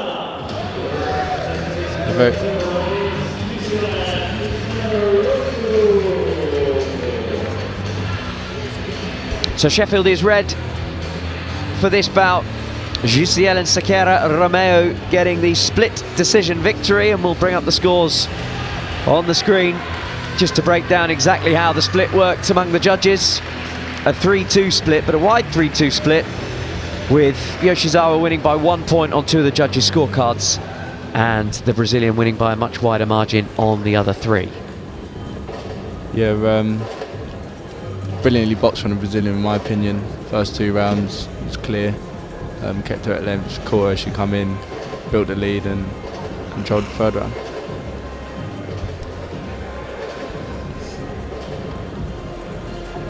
Terrific contest, really enjoyable to watch here at ringside, and I'm sure you enjoyed it wherever you are around the world watching on the World Boxing YouTube channel. Thank you for being with us. Isaac Oko in the commentary box with me, Chris Latcham. And if you are enjoying what you're seeing, well, we are just getting started. 2 more days of brilliant competition, culminating in finals day on Saturday, when Isaac will be boxing for the gold in the men's 92 kilo heavyweight division. Do you know the likely opponents that you'll be facing? It's one of 2. Yeah, either the Italian or the Korean. I think they're boxing tomorrow. So I'll be watching that, see who gets the better of who, and then look forward to Saturday. Yeah. Well, we wish you the very best of luck on Saturday, Isaac. We'll look forward to covering your bout. And right now we are going to focus on one of the home hopes. Olivia Holmes goes by Liv, making her way to the ring. You'll know her well, won't you? Yeah, teammate of mine, very good boxer, nice and neat and clean. And I've heard she packs a punch in that right hand. We call her Lethal Liv in the gym. But she's a very good boxer, a good jab, sets up that right hand nicely. Should be a good bout this. Yeah, looking forward to it. Liv Holmes, 22 years young, a couple of international gold medals as well. She knows what it takes to get it done on the international stage. And ladies and gentlemen, making her way to the ring, in the blue corner, representing the Netherlands, give it up for Gabriëlle Weerheim. So Gabriëlle Weerheim of the Netherlands is a young and just 19 years old. I was talking about the international golds that Liv has won. Oh, she isn't alone in this contest, because Gabriëlle Weerheim won the Tama tournament in Finland just last month. And Isaac, I'm sure you'll be aware from all of your teammates and the fact that you'll have won gold medals as you come up through the ranks. Gold medals and wins build confidence. Yeah, definitely. I think she'll be coming into this with a lot of confidence. These two have actually boxed before in the Eindhoven Box Cup, Liv being the victor, so I think that'll put an extra little bit of spite in the Dutch girls, wanting a bit of revenge on Liv. Real contrast of styles, really. The stockier fighter from Netherlands and Liv, the taller, rangy fighter. Makes for a good fight. Styles make fights. Will it be repeat? Will it be revenge? We shall see over the next 10 minutes or so. Representing Chinese Taipei, Jucielen.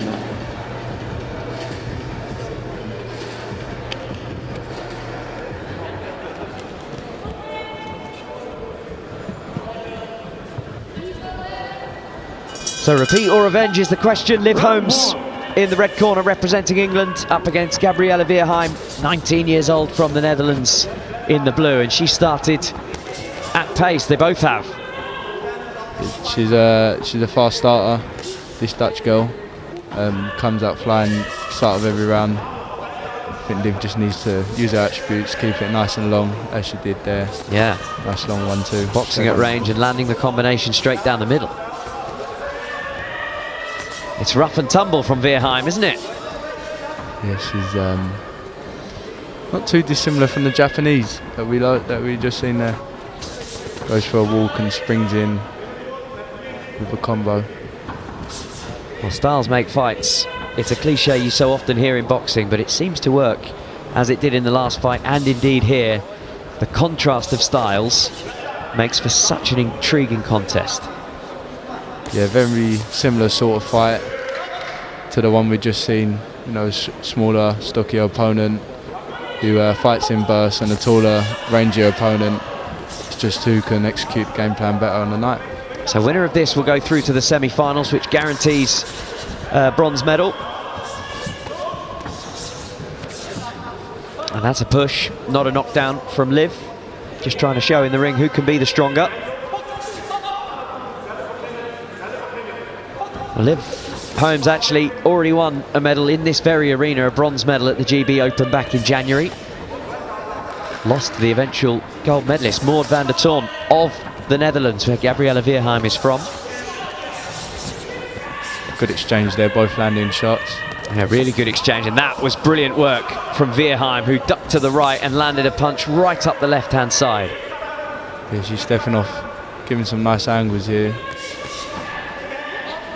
Covering up nicely as well to cover those two headshots from Holmes in the English red jersey. Good combination work from the Dutch boxer.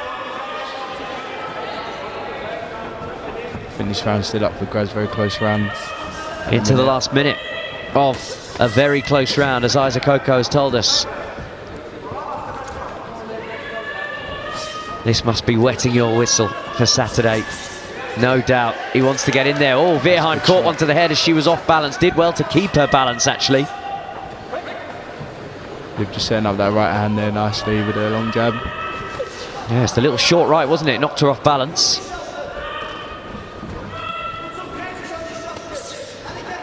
Could that be one of the deciding punches when it comes down to the judges' scorecards? Good work from Holmes in the red.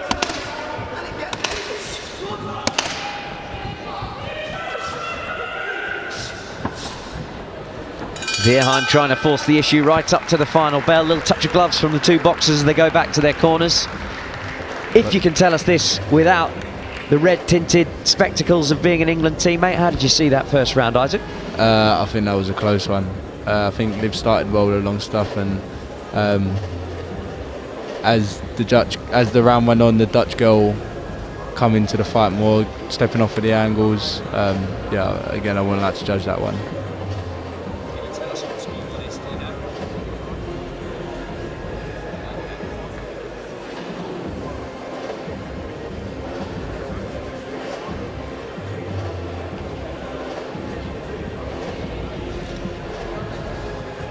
Just having a slight issue with the scoreboard graphics, so Isaac, your eyes and ears are going to be key in this bout. And mine indeed. 7 out. So a close opening round, and we head to the middle round of 3. Olivia Holmes of England in red against Gabriëlle Weerheim of the Netherlands in the blue. Both lively fighters. Holmes in red would prefer to box at distance, and Weerheim wants it like this, rough and tumble, right up close, boxing in a phone box. Yeah, fast start to this round. The girl from Netherlands has come out, started fast.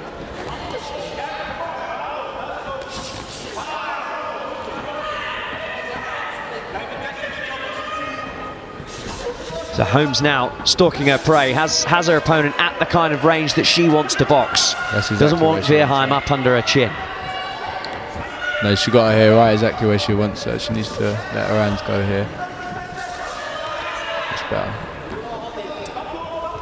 It's the boxer against the brawler at the moment. The brawler from the Netherlands wanting to get up close and physical, and Olivia Holmes wants more of this.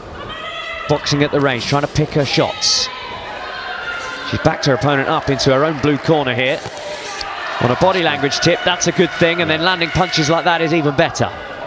There's some good shots there from Olivia, or ships one on the way out. Yeah, great single right from the Dutch boxer straight through.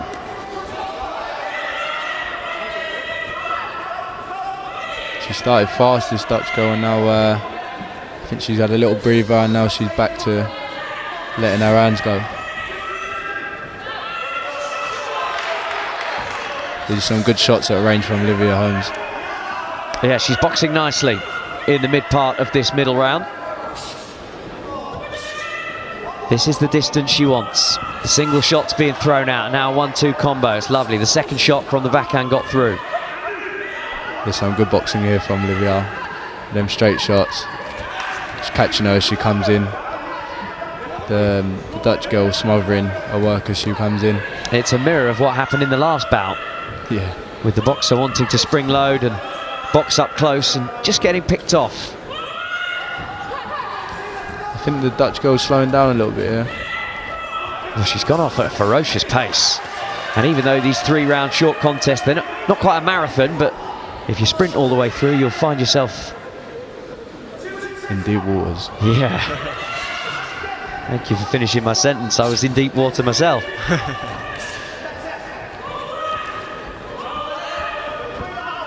Into the last 30 seconds of this second round. Brilliant work from Holmes at range, landing the left and then following through with the backhand right. Yeah, good round here for Olivia. I think as the Dutch goes slowing down, she's picking it up a little bit. It's a good uppercut there on the inside.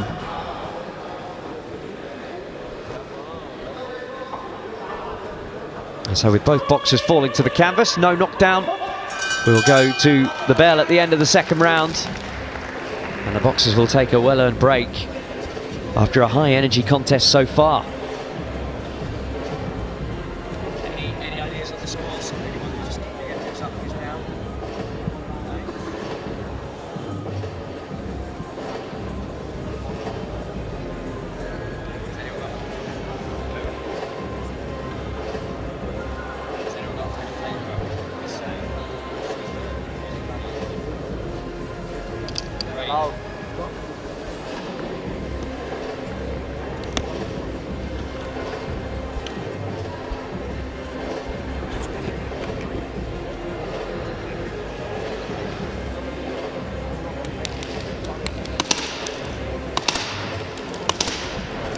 So we are almost ready to go.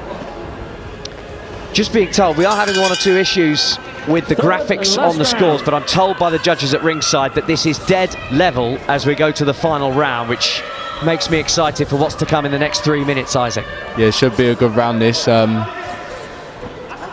Level going into the last round, you know, both girls are going to go for it and take the contest up for grabs.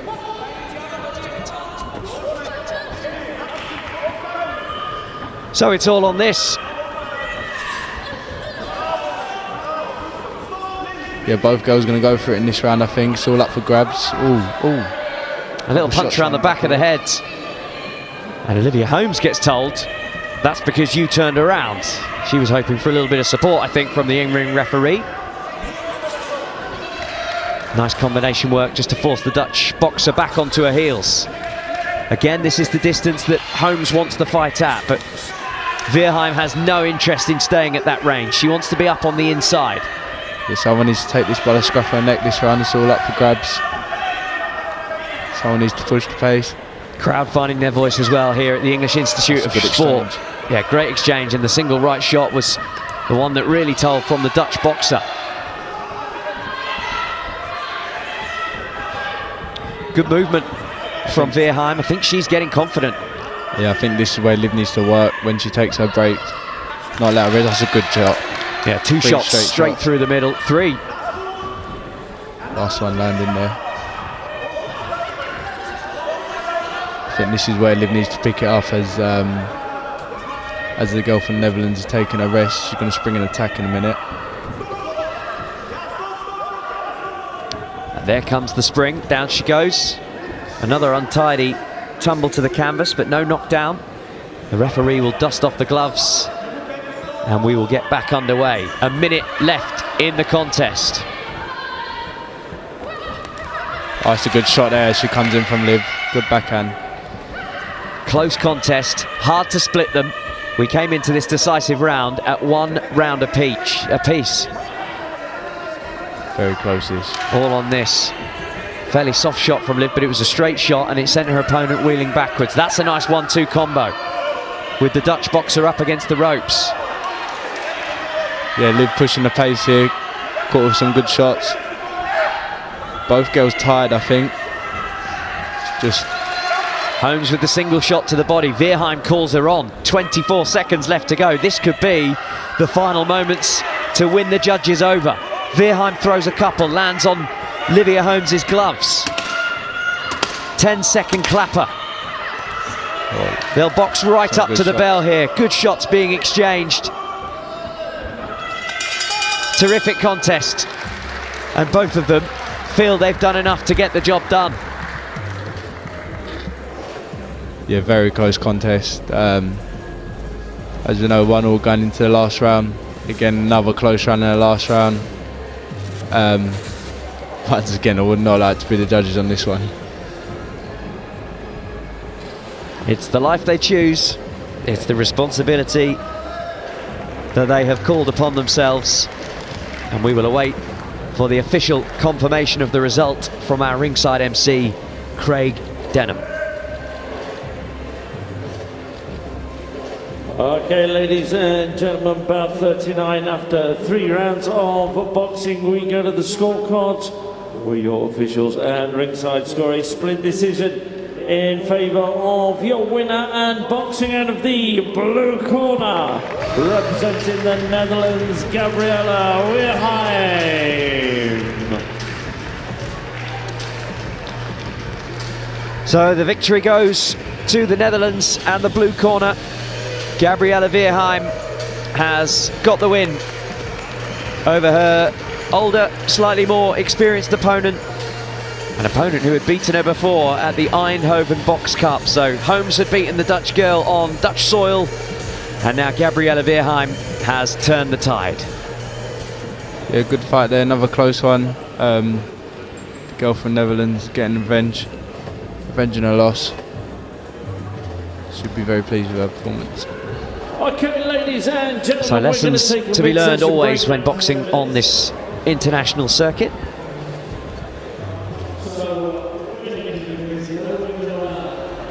And you can hear our ring MC, Craig Denham, just telling the crowd we've been here for the best part of an hour and a half. Everybody go and take a comfort break. Olivia Holmes comes over to us in the commentary box. Little hug for Isaac Oko, who's on co-commentary with me.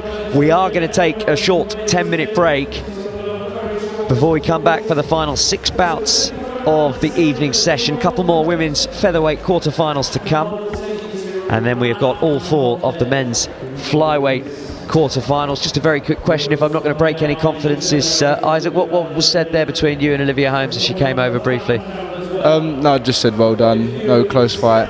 Just asked if she all right. Obviously it's gutting losing close fights. is what is the sport, isn't it? This is the sport. Opportunity to box on an international stage is always going to be a great lesson. The fights don't always go your way, and that's the thing with 3-round contests. As you always box, ultimately things can slip out of your grasp when it even doesn't feel like it's going that way. Yeah, it's like you say, it's what happens when there's only 3 rounds to do what you got to do. You know, first 2 rounds are close, and it's all in the last round. You've got to dig deep and find something in the last round, and sometimes it just doesn't go your way. No, it doesn't. Very frustrating for Olivia Holmes and, of course, all of her teammates within GB Boxing and all of the GB Boxing fans watching around the world on the World Boxing YouTube channel. We are going to take a short break. When we come back, we've got 6 more bouts. Myself, Chris Latcham, Isaac Oko will be on commentary, and a little bit later on as well, we're going to give Isaac a breather. And Lewis Richardson, the Olympic bronze medalist, will be joining us for the last few fights of the night, fresh from having a real moment in his life. He's had his picture added to the wall of champions in the GB Boxing gym earlier today. We'll ask him all about that. We'll be back in 10 minutes. Don't you go anywhere.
So we are back from our short break here on the World Boxing YouTube channel. Chris Latcham in the commentary box along with GB heavyweight Isaac Oko representing England this week. Will box in the heavyweight final on Saturday. And we're going to pick things up with the third of the women's 57 kilo featherweight quarterfinals. This is Preedakamon Tintabthai representing Thailand in the red vest. Glad you're pronouncing these names instead of me. You can go with Thai in the red vest.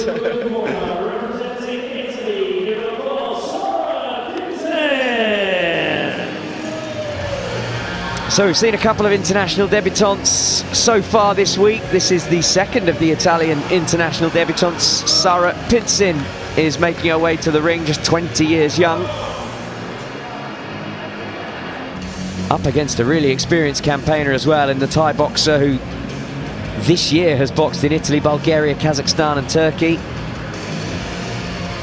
So a seasoned campaigner boxing internationally.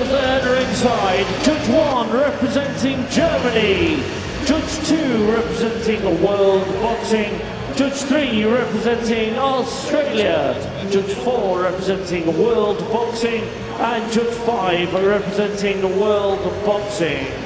Your referee also representing World Boxing, Jucielen.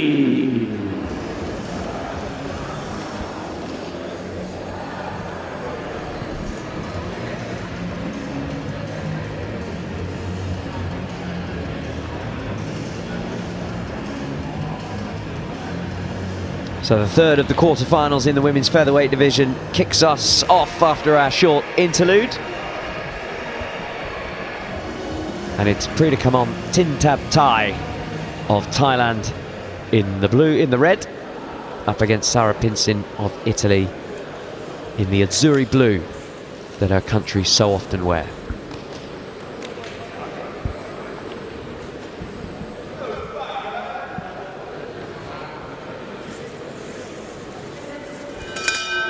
Round one.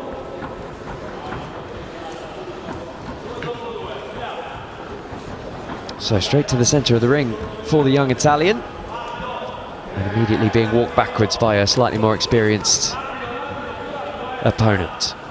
Yeah, Italian up on her toes here. Being walked back into that neutral corner early on before a punch has even landed in this bout. Yeah, giving up space quite easily there. Italian. Must be daunting, right? International debut, eyes of the world on you, other boxers from all around the world. We've got Olympians here, we've got former world champions here, and all of a sudden you're up against someone who's boxed all around the world. Yeah, it is. And as you said, the Thai girl experience, been around, so not the easiest of introductions to international boxing, but you've got to do it at some point. Yep, we were all young once, you all start somewhere, and for Sara Pincin it's right here on the international stage anyway, here in Sheffield, and she's thrown a bit of leather there, managed to get through a couple of times, caught some coming back as well, and now just looking that little bit more like she's relaxed into it after a fairly nervy opening 60 seconds. Yeah, nice work. Shot there, yeah. As the Thai girl comes, stepping back on a 1-2. Just picked her off neatly, but again, finding herself back in that neutral corner. It looks like she's starting to relax a bit here, the Italian. She don't want to be on them ropes for too long though. Decent exchange from the two boxers, with the Italian with her back to the ropes. Talked with Lewis Richardson last night about the body language that you can send to the judges even when not many punches are landing, and finding yourself backed into a corner is never a good thing in fights where not many punches are landing. Yeah, that's what we call ring generalship, you know, making sure the contest takes place in the centre of the ring as much as we can. Obviously it's not always going to be there, it's inevitable you're going to end up on the outer circle at some point, but as much as you can, be in the centre of the ring, stand tall, good body language, and impose yourself on your opponent and not let them push you back. Yeah, and she's starting to hold her feet that little bit more. Yeah, she's growing in confidence. Jinx. Yeah, I don't want you to be jinxed, I need you to keep talking. She's definitely relaxing into this competition, the Italian. Oh, it's her lace. Yeah, shoelace has come undone, so we'll take a moment for the coach in the corner.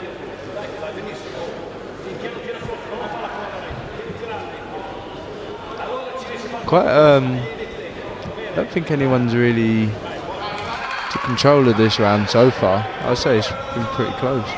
Yeah, no one's taking it by the scruff of the neck. Just a couple of times there when the Italian comes in, she sees the Thai boxer coming and continues her flurry, and is matching her punch for punch. Yeah, some good exchanges, brilliant exchanges. Tit for tat in a minute.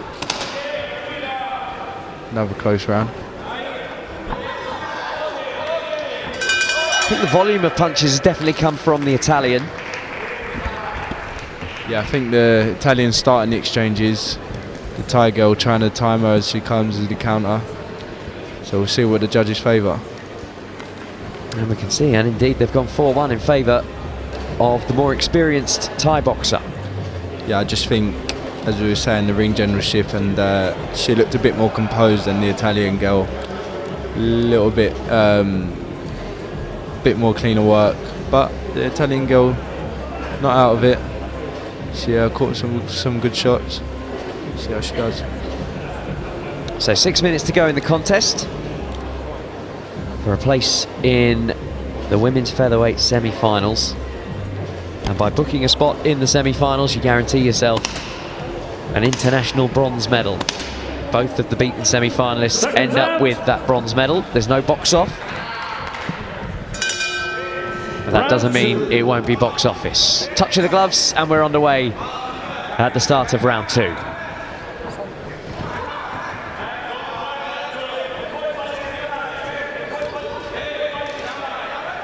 Now it's the Thai that's taking up residence in the centre of the ring, and she's the one trying to... some good shots there from the Thai girl. Yeah, impress on the judges early in this first round. She didn't do that, second round I should say. She didn't do that in the opening one. Took some time to find her way in. I think she struggled a bit trying to get the rhythm with the Italian girl. She started off bouncing on her toes. She maybe couldn't find the range, but she started the second round well, the Thai girl.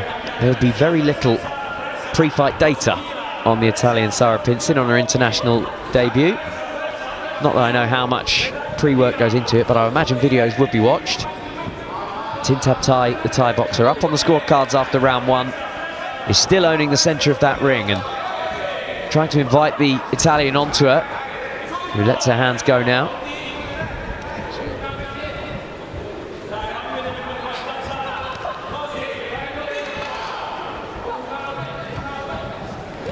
Certainly more confident from the Thai boxer, landing a flurry there as well. The right hand shocked her head back.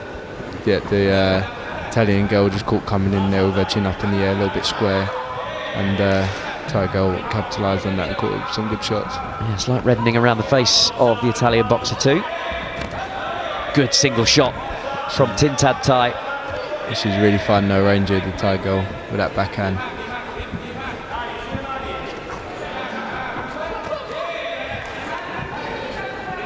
Lead left, catching the Italian's chin as well. And she's starting to land at will. Tintabthai in the red. Yeah, she really is finding her range here in the second round. She can't miss her at the minute with the right hand. Just think the Italian needs to get her chin down a little bit and push in behind the double jab. She's jumping in a little bit here, and the Thai girl's just picking off as she comes. Again. There you go. Once again. Flash right hand right into the face of the Italian boxer Pincin. Into the last 30 seconds of this second round. It's a second round that Pincin needs something from in the blue vest, and it's a second round that I don't think she's going to get anything from unless she finishes absolutely blisteringly, because the Thai has boxed well at range and found the target on multiple occasions. Yeah, very good round here for the girl in red. Both punching right up to the final bell. But my hunch is that that's a red round. I would definitely agree with that.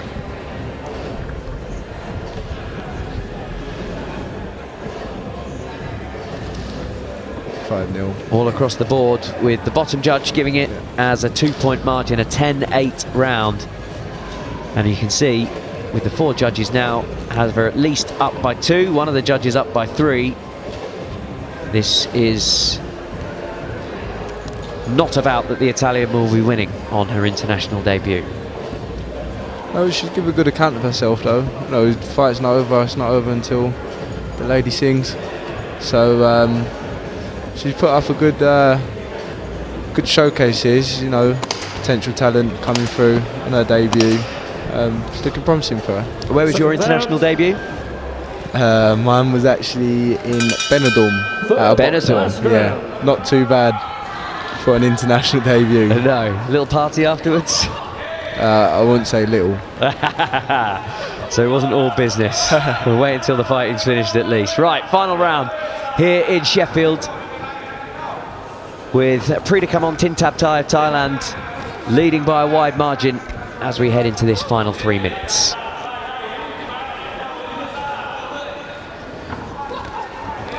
We'll see. I think we'll see what the Italian's about here if she goes for it. Well, she's still in it. She's still trying to showcase her skills. Skills that have convinced the Italian Federation that she is one worth nurturing. And she will come again, that is for sure. Definitely, I just think it's, as you say, it's her international debut, just the experience got the better of her this time. But, yeah, she'll definitely come again. Not many tournaments for her to box in. Be loads of opportunities for her to gain more experience, and like you say, you've got 4 years until LA, plenty of time. Win or learn, that has to be the mantra for boxers at the beginning of their career.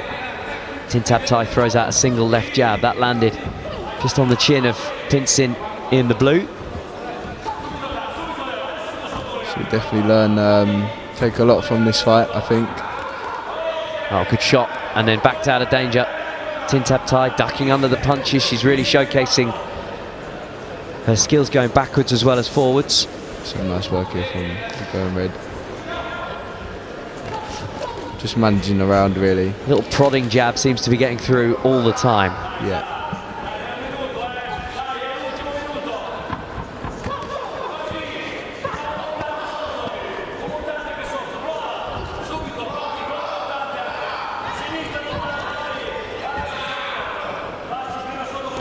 It's a little 1-2 combo from the Italian. When she started the fight, she was throwing 3s and 4s.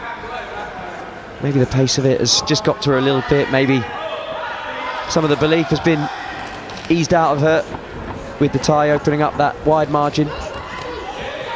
Shots landing at will from the boxer in red. Yeah, brilliant boxing here from the Going Red. She knows she's 2 rounds up. Probably stepped off the gas a little bit, but again, still picking her shots. That's lovely 1-2 as she comes in. Just taking the fight away from her. Just really accurate work, isn't it? Yeah. Throwing less punches than she has throughout the fight, but the ones that do. Yeah. Zooming right in on the target. That's a great backhand right as well. Job well done for Preedakamon Tintabthai of Thailand. Touch of gloves, respect, as the Italian goes back to her corner and gets some words of support from her Italian coaches in this blue corner.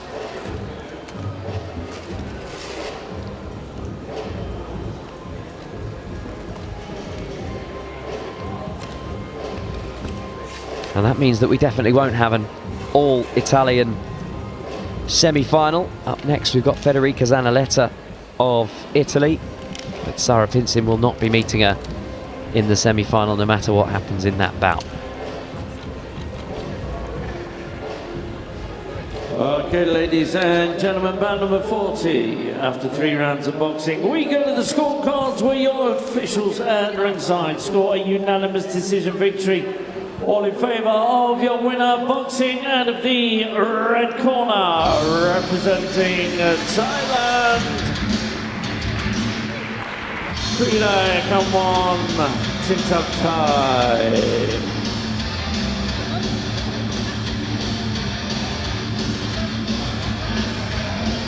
Unanimous decision for the Thai. Handshake for the referee. And thank yous all around the arena. 4-point margin on the bottom judges' scorecard, winning every round on the others, except for the first round with the 4th judge of the 5, which was given in favour of the Italian boxer. Everything else went the way of the Thai, who marches on to the semi-finals and means she will be going home with, at the very least, a world boxing bronze. There's some very good boxing there from the Thai girl. The Italian done well though. I don't think she should be too disappointed with herself in her first international tournament. Come back with a medal is an achievement in itself, and there's plenty more to come for her. So just the one bout to come in the women's featherweight quarterfinals. And there's one of the home boxers involved too. Stick around and keep with us on the World Boxing YouTube channel.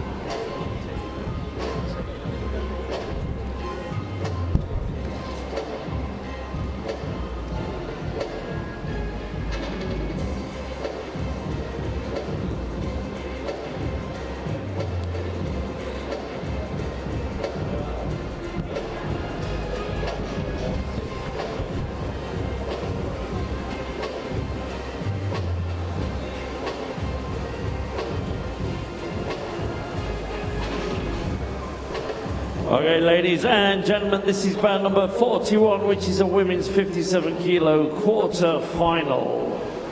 Introducing your boxers, and firstly making their way to the ring in the red corner, representing Italy, give it up for Federica Zanellato.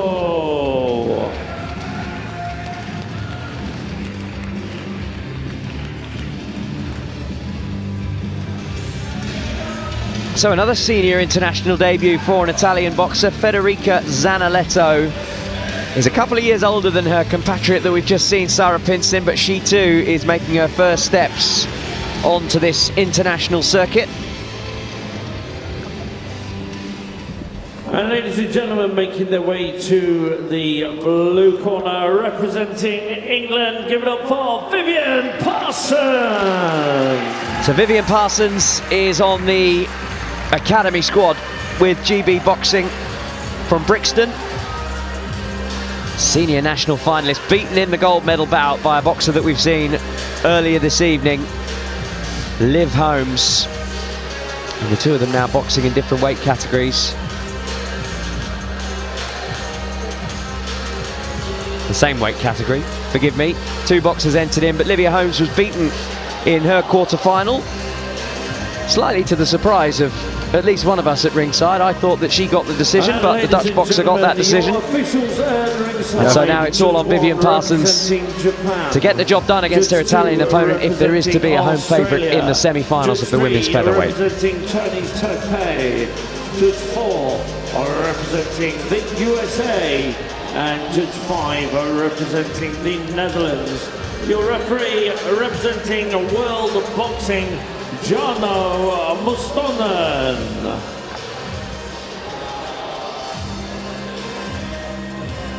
Well, Vivian Parsons brought home a silver from the Tama tournament in Finland a month ago. So knows what it takes to get wins on the international circuit. Has the difference of having a home crowd in the arena that she now calls home, boxing here with GB Boxing at the English Institute of Sport. So Vivian Parsons in the blue representing England up against Federica Zanellato of Italy in the red. I think we'll see a lot of international debuts within the new year and around these times, because obviously the Paris Olympics just gone. There's a new cycle of boxers. You'll have the odd few stay on, but there's a new cycle of boxers coming through from every country. So I think there'll be a lot of debutantes coming through, and it'll be good to see what talent is coming through, young talent coming through. Yeah, especially as those that have now moved up in their reckoning in their various national federations, they are now the big targets for medals as we move towards World Championships and Olympic Games in the future. Well, that's a good shot there. Certainly was a good shot. Finished on the lead up, good shot, and again, that's lovely. Good Back contest this. Vivian Parsons is up on her toes and looking game in the early exchanges here. Yeah, good ring generalship from Viv, taking the centre. Just timing her with that backhand lead hook as she comes. She's caught her twice with that now, nice. Well, she's had her name in lights before, Viv Parsons. She was a poster girl for the National Lottery 5 years ago, literally up on billboards all around the country because of the support that she'd had in her early career. Yeah, very good fighter, Viv, fellow London boxer. So, you know, we've boxed together on a lot of national championships through the years, and now both on Team GB, and some lovely shots she's catching the Italian here. Yeah, she really is. Lefts and rights are landing. Holds her guard quite low, doesn't she, Parsons? That's a good shot. Trusts in her reactions, it really is a good shot. As Isaac Oko has said, it's a shot that forces the referee to give a standing 8 count. Straight down the middle. Yeah, I wouldn't be surprised if you see Viv go for this one. She's very strong. She looks hungry, doesn't she, tonight? Yeah.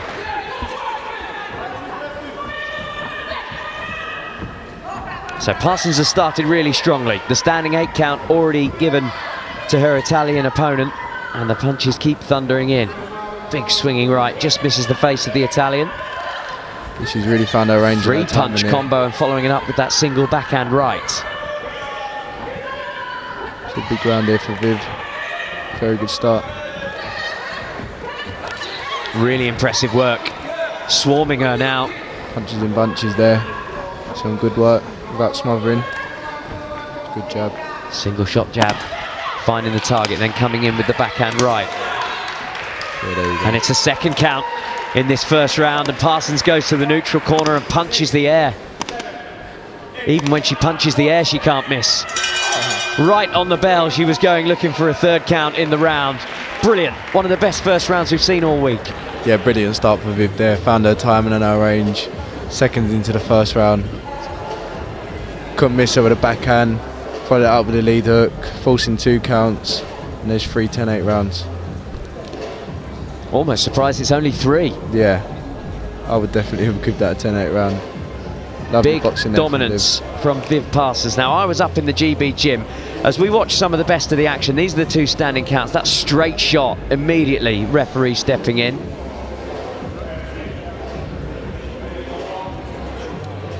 And this is the second one coming now, Isaac. It's a lovely Another shot. tower shot straight Brilliant through the middle. timing.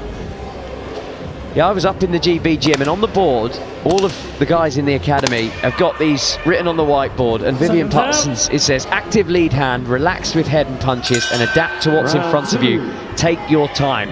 How is she responding to those instructions from her coaches? Yeah, you know, after every tournament we go to, we do what we call a debrief of our last fight, and watch the fight back, and we have to come up with some work-ons, and what we think we've done well and what we don't think we've done so well. And is that boxers in collaboration with coaches? Yeah, work with the coaches and the boxers, and obviously they're Viv's work-ons, and I think she's very relaxed here. Yeah, and she's reacting to what's in front of her, so she's listening to those work-ons, acting on them, and at the moment outclassing her opponent from Italy. Great work from the woman in blue.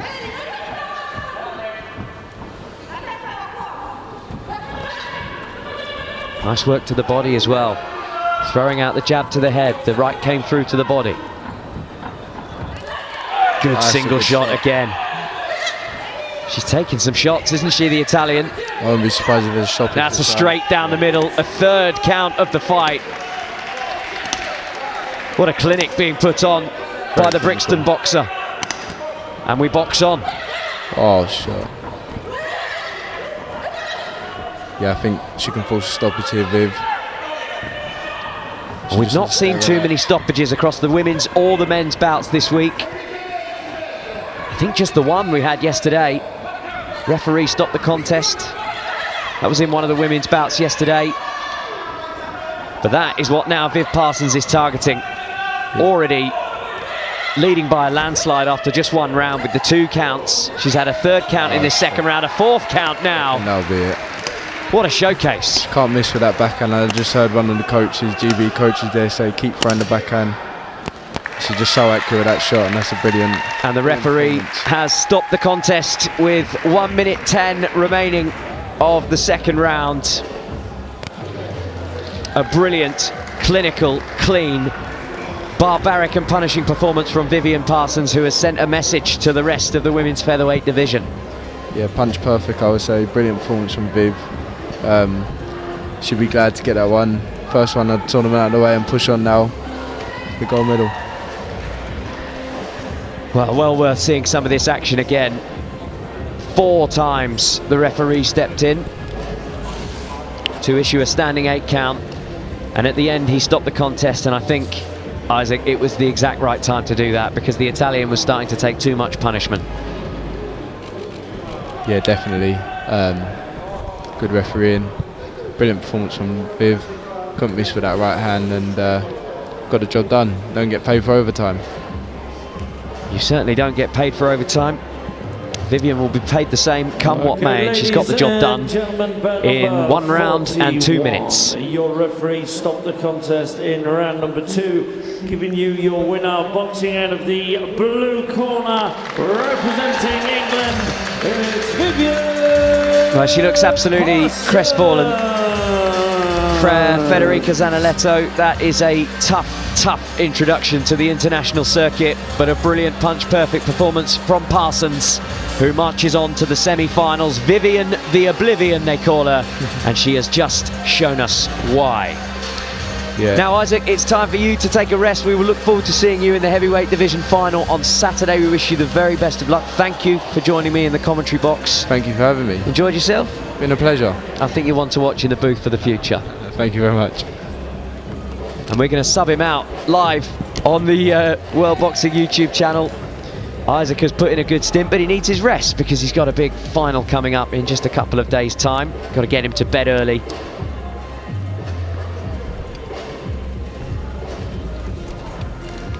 And joining me in the commentary box is Lewis Richardson, who has been with us all week. Claimed the Olympic bronze medal for GB at the Paris Games a few months ago, and you just sat behind me for what was a truly clinical performance from Vivian Parsons. Oh, a fantastic performance. Was it 3 or 4 counts? 4 counts in 2 rounds. Yeah, less than 2 rounds. A really, really impressive performance. So, yeah, fair play. She'll go again. Yeah, she'll go again tomorrow. And she'll go again against the Thai boxer, Preedakamon Tintabthai, in the semi-final in the women's featherweight division. With the winner of that either facing the Brazilian featherweight, Jucielen Romeu, or the Dutch girl, Gabriëlle Weerheim. 51 kilo quarter final. Introducing your boxers, and firstly making their way to the red corner, representing Singapore. Give it up for Weerheim Teo.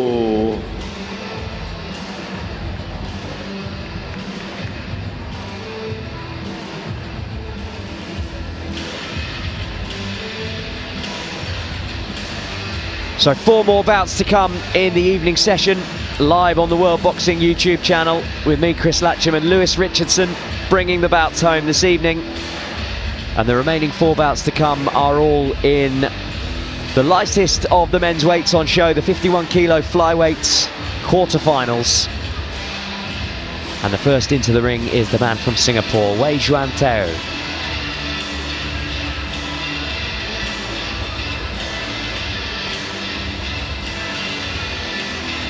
Ladies and gentlemen, making their way to the blue corner, representing Japan, give it up for Sushi Makino.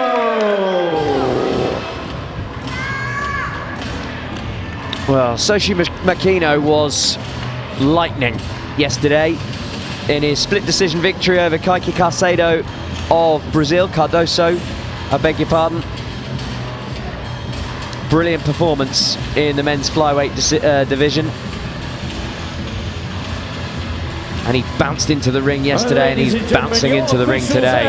Inside, Judge 1 representing Australia, Judge 2 representing World Boxing, Judge 3 representing World Boxing, Judge 4 representing World Boxing, Judge 5 representing Finland.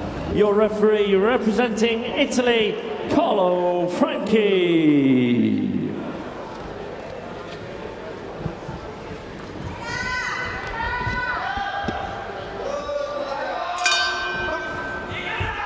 Makino of Japan in blue, Juan of Singapore in the red. And Makino was part of that incredible Japanese cohort yesterday. 5 fights, 5 wins. And his was one of the best. Wrapping up well at the volume of punches coming in towards his head, and then spring loading and landing a body shot.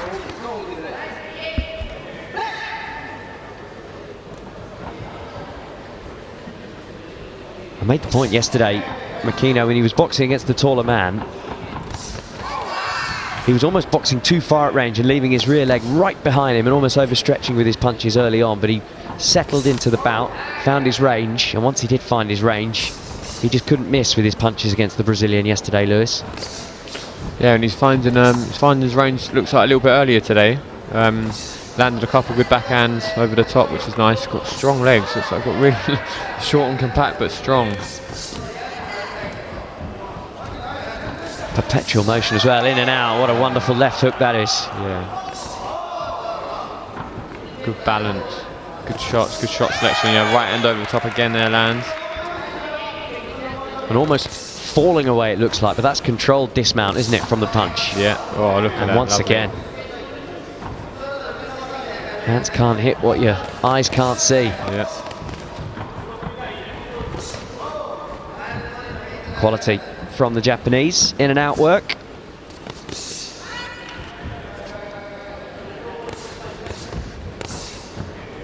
And the Singapore boxer is taller, looks stronger in the upper body, perhaps not as quick. Japanese boxer just able to pounce in and out like a flea. Yeah, exactly like that, on cue. Really, really fast. Good hand speed. Just looks more comfortable with the two. Just drifting in and out well. Punching when he wants to punch. Singapore's been a little bit reactive at the moment. He wraps up really nicely as well when he's within range. High held guard comes in, protects his head, and then he can pounce through and land punches like that. Definitely. Looked a little low, that one, and the Singapore boxer is pointing to his waistband.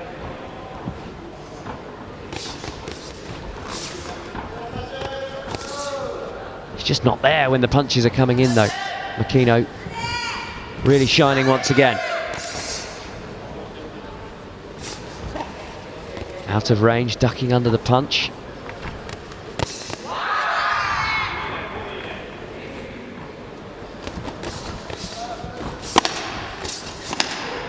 Juan throwing a combination work, trying to get through. That's a big right hand, sent the Singapore man straight into the referee. A backhand over the top, landing all round long there. Really good start from the Japanese. Terrific 3 minutes to kickstart the first of these men's flyweight quarterfinals. A 4-1 split, which I find a little surprising. The second of the 4 judges gave it as an 8-10 round in favour of the Japanese. And the middle judge saw it the other way. That is very surprising how it's gone the other way there, but most importantly the right, 4-1 up, so can build from that.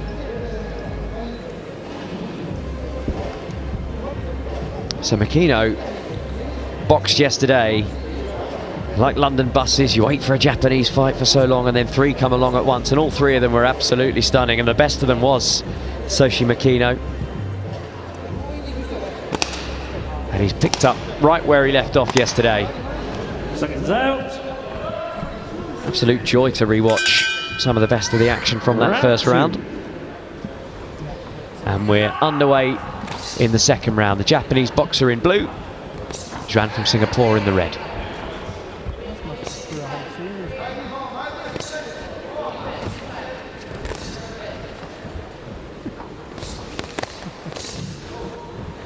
More combination work coming from the man in red, but still not quite finding clean target.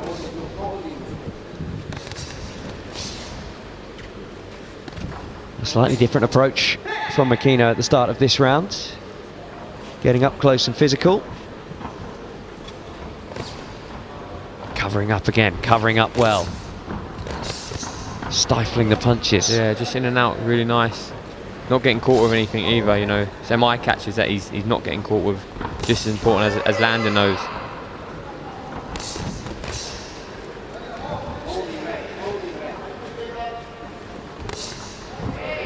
Good again from Makino, locking up his arms, and then as he freed himself, throwing out that right hand over the top. Combinations coming his way, but he just throws out the left hand lands. You like this, don't you? I'm really impressed. Just the speed of these 51s, is just really impressive, and they still look strong, still like landing some good power shots.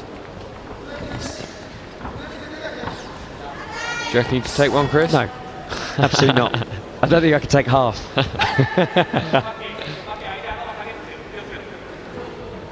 I wouldn't see it coming. I'd wake up 20 minutes later and say, what happened? I don't see it coming either, to be honest. The speed of the Japanese is really impressive.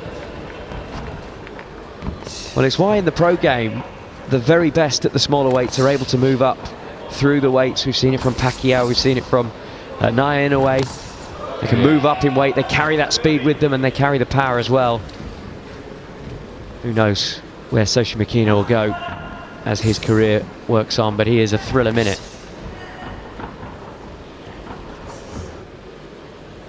A little bolo feint from the Japanese boxer in blue. Sends out 2 right hands to the body, doesn't quite get through. But he's barely shipped anything in this bout, Lewis. He looks in cruise control, and he's boxing at quite a high tempo, but he looks like it's all on his terms. Really impressive performance so far, especially considering he boxed yesterday as well. So it just shows sometimes getting the bye isn't always the best thing to do. You know, sometimes it's good to get in early and get the cobwebs off. You know, he's fresh. That's good work again from Makino. Lefts and rights. Well, Isaac Oko, in the seat that you've just joined us in, he made the point. He's through to the heavyweight final, and while he's glad to be boxing for a gold medal, maybe he preferred to have that more in ring practice. Yeah, definitely, and you know, especially these tournaments, Chris, where it's all about development and progression. You need to box 2 or 3 times. Of course, it's an uncontrollable for Isaac, so he's just got to do what he does best and perform on Saturday in the final. But you definitely want the more the merrier bouts in these sort of competitions. Now all of the judges have gone in favour of Makino, the Japanese boxer. 2 of them have gone with an 8-10 round. He's up by 4 on the second judge's scorecard, up by 3 on the judge down at the bottom. And it's just the middle judge who gave the first round to the Singapore boxer, the second round to Soshi Makino, who has it dead level. So 4-0 up on the judges' scorecards as we go to the final round of what has been a really impressive performance from the man in blue.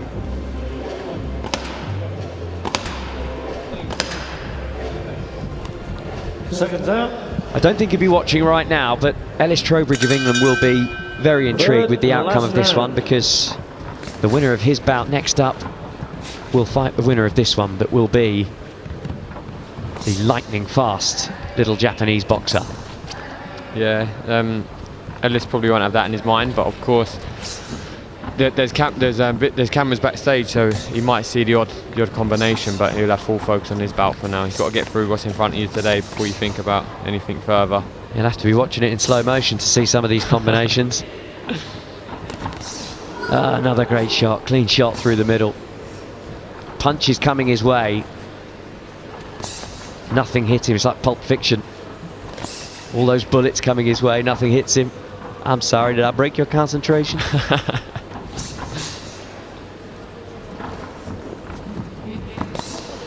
Yeah, it's really nice work. Looks in, you know, cruise control, as I said earlier. Powerful body shot, wasn't it? Touching the body and touching upstairs as well. Singapore, the opponent from Singapore, I must say, has taken the shots well. He's never actually looked hurt at any stage in the fight, but has took some big shots. Still in there, still competitive, still trying. It's almost defeat by 1,000 cuts, isn't it? Yeah.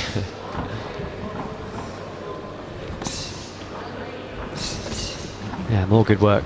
Upstairs, downstairs, away from danger. You get the feeling you can go all night like this as well. Yeah, so said, fit. You know, it's at his tempo. He punches when he wants, he drifts away when he wants.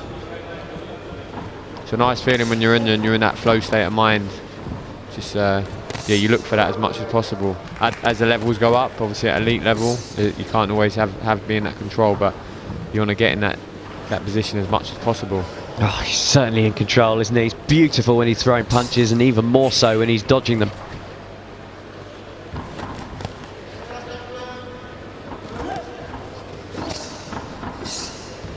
Single shot to the head, follows up with one just underneath the low held guard to the body. One got through from the Singapore boxer into Makino's belly. Better late than never, and it's a good little exchange in there. But again, at no stage, even when 1 or 2 punches have landed, does it knock the Japanese off his flow. 1-2 to the body. Into the last 30 seconds of what has been a pretty one-sided contest. Big power punches to the body now.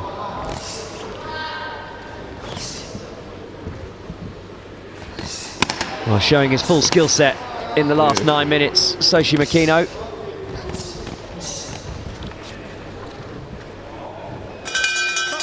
Wonderful. Truly wonderful. Yeah. Very enjoyable to watch. Yeah.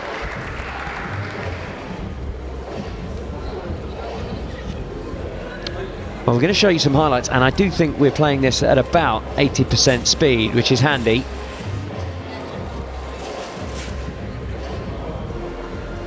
Look at this. When the punch comes his way, nope, not happening. Just so good. Beautiful.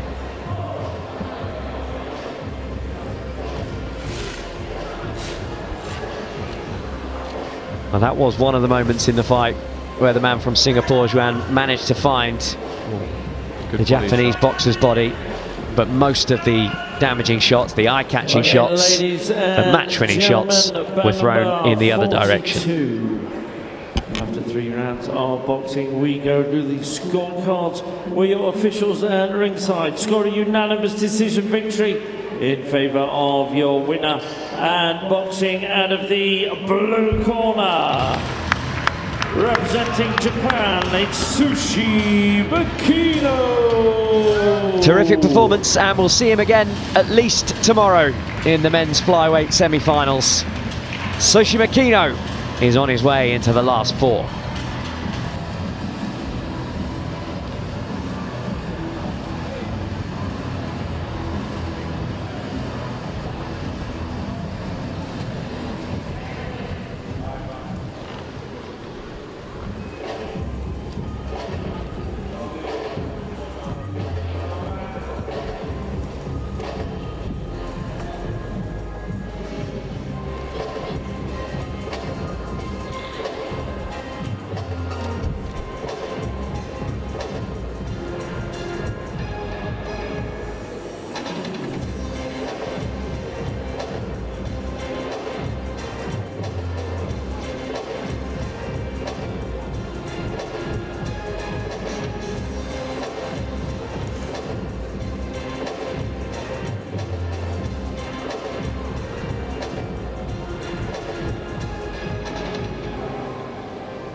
Okay, ladies and gentlemen, it's bout number 43. This is a men's 51 kilo quarter final. And introducing your boxers, making their way to the red corner, representing Italy. Give it up for Filippo Secca.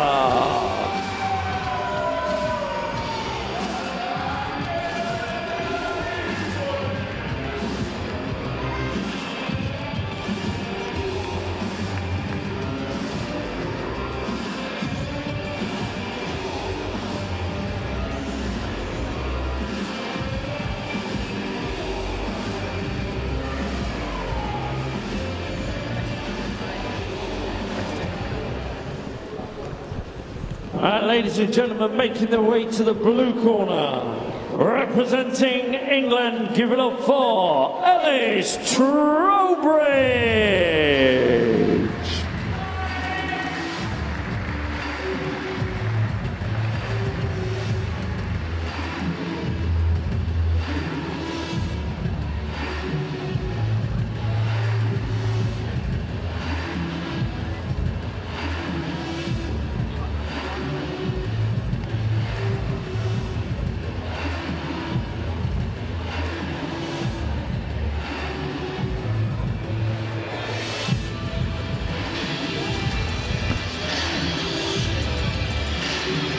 So Ellis Trowbridge makes his way to the ring, 2-time national champion. This is his debut on the world boxing circuit. Ladies and gentlemen, your official at ringside, Judge 1, representing world boxing, Judge 2, representing the Netherlands, Judge 3, representing USA, Judge 4, representing Australia, and Judge 5, representing Chinese Taipei. Your referee representing world boxing is Alexander Dalbish. So the winner of this contest will face the winner of the last, the incredibly impressive Makino, in the semi-finals of the men's flyweight division. Ellis Trowbridge in the blue, representing England, up against Filippo Secca of Italy, who is just 18 years old. Got a tall opponent in front of him, Ellis says here. Trowbridge says he's in tip-top condition and ready to put on a show this week. And I fully believe him. I've seen him putting a lot of good work in recent weeks, recent months in Sheffield. So yeah, I look forward to this performance. Yeah, me too. And immediately he's the one forcing his younger opponent back. Second, the Italian already finding his way back into his opponent's blue corner. Yeah, good controlled pressure at the moment. Going up and down as well. No need to force it, no need to land, no need to go big. Yeah, nice. Finish with a nice lead hook there. It's good combination work because the first punch didn't land but came through. Finding the target with the follow-up right hand.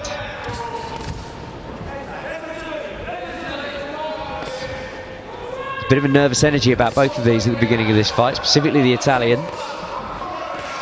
Slightly more controlled from Trowbridge in the blue. Has his man up against the ropes again, which will be sending positive vibes to the judges. Definitely. Just pulling his feet out nicely, pulling in and out of range, Ellis is, which is good to see. Single jab landed a couple of moments ago. Straight left over the top as well. Oh, lovely little check hook with the lead right hand. Really nice boxing.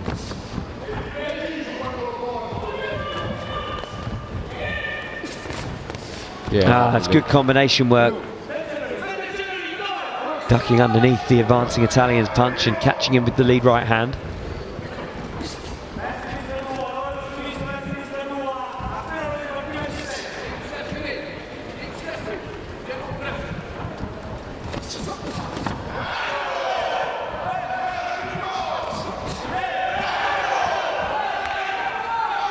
Well, the Italians are finding their voice on the outskirts of the ring. Into the last 45 seconds of the first round. Up to this point, it's been largely blue, but young Filippo Secca just finding his way into this opening round.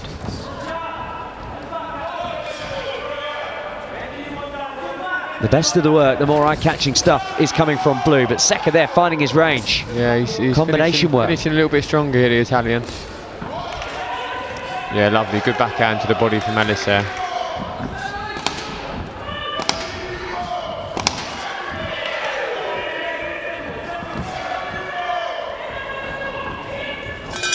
Good contest so far. Two young lads that have both come to fight.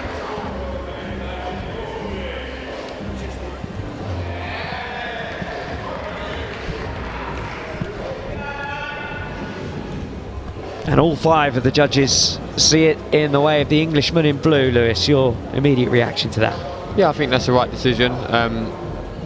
Ellis started strong and finished strong. The Italian had a brief spell with about a minute to go for about 20-30 seconds, but for the large parts, Ellis controlled that really well. Good front foot pressure, not rushing in, not forcing it, landing good body work as well, and a couple of good lead hooks. So yeah, it's impressive. Very impressive indeed, as we show you the best of the action from the opening 3 minutes.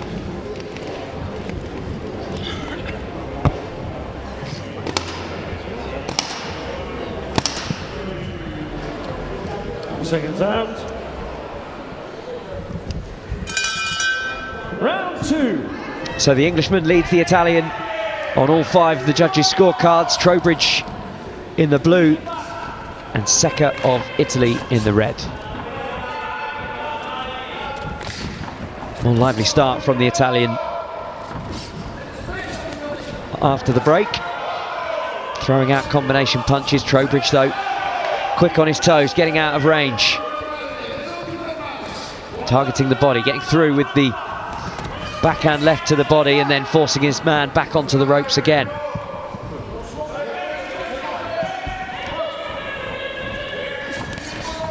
Yeah, lovely shot there. Really good combination work.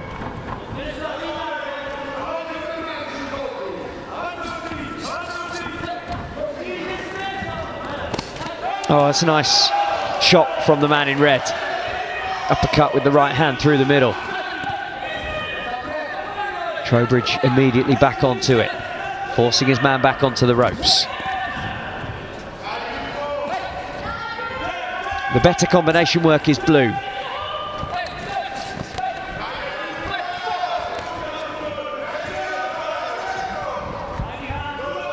And once again he has the centre of the ring, and yeah, just controlling things here really well. Showing his age and experience, a little bit old, a little bit wiser, looks stronger as well. Approaching the halfway mark of the second round. Yeah, good tempo, in and out again, really nice. No need to get reckless, no need to dive in with anything. Jab to the body comes the shout from the blue GB corner.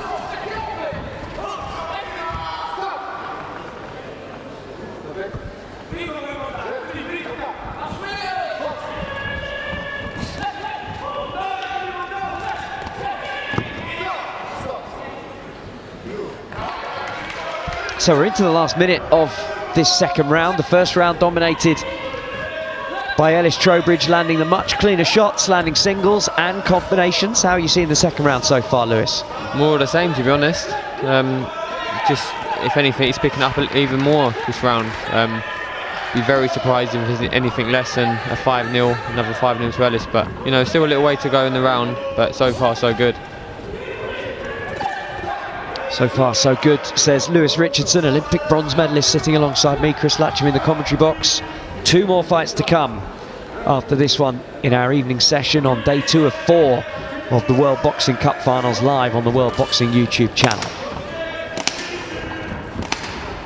Good single shot straight through the middle of Trowbridge, who then walks off after hearing the 10-second clapper, knowing that his second round work is done. Positive body language from Ellis, you know, throughout the whole round.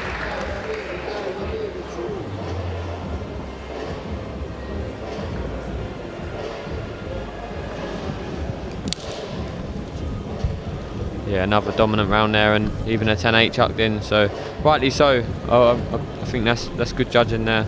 And now Ellis can, you know, switch off a little, well, definitely not switch off, he can relax a little bit and flow, you know, I don't have to force anything. He's got probably a tougher opponent, it's fair to say, in tomorrow against the Japanese. So yeah, it'll be a great test. Of course, we've got to get through this third and final round. I'm not on the commentary tomorrow. Stacey Copeland is picking things up for the last couple of days. I'm going to say that's a good thing, because I would have split loyalties, because obviously being English, there's going to be a slight partisanship to my commentary. I'll try and be as unbiased as possible, but I think I've fallen in love with Soshi Makino. Don't know which way I go. He looks like one of them likeable characters, doesn't he? I'll certainly be on Ellis' side tomorrow. Yeah, brilliant little boxer.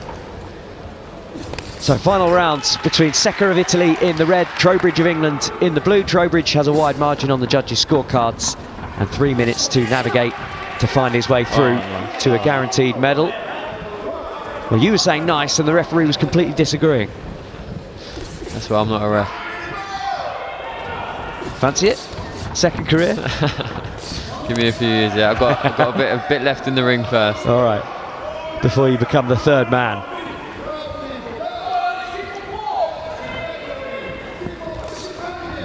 Cerqueira trying to go up and under through the middle with the uppercut. Trowbridge just backing out of range.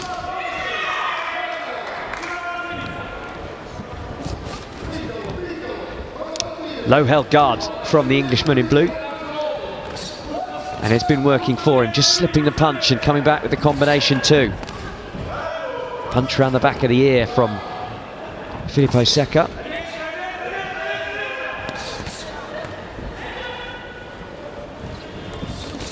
It's a pattern that's continued all 3 rounds, isn't it? Trowbridge hogging the centre of the ring and the Italian having to skirt round the outside.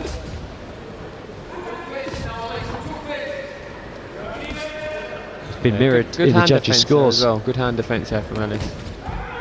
Still putting that pressure on, you know, no need to get reckless or anything. Minute and a half left of the contest.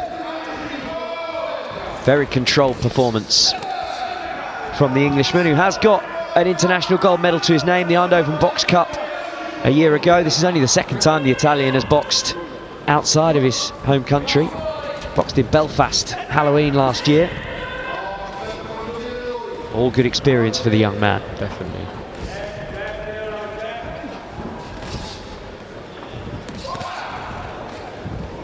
Thumping shot just cannoned into the gloves of the Italian, who's still throwing right up to the final minute of the contest. Oh, wonderful. Shot. Beautiful. Wonderful. Lead uppercut.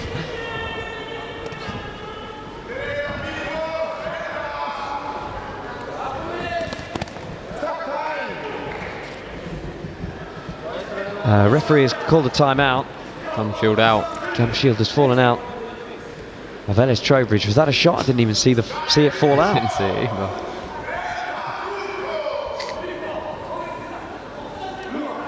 Give it a rinse, good as new. Straight back in, and we're back underway. Funny story for you, Chris. After this bell was I'm looking forward to it. That's what we call in the industry a tease from Lewis Richardson.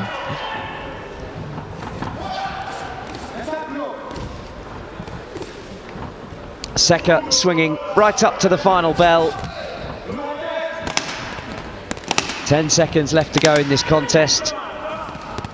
Seca has represented himself well. He's come up against a more experienced opponent in Ellis Trowbridge. Yeah, no, he's done well, but there's only one winner there.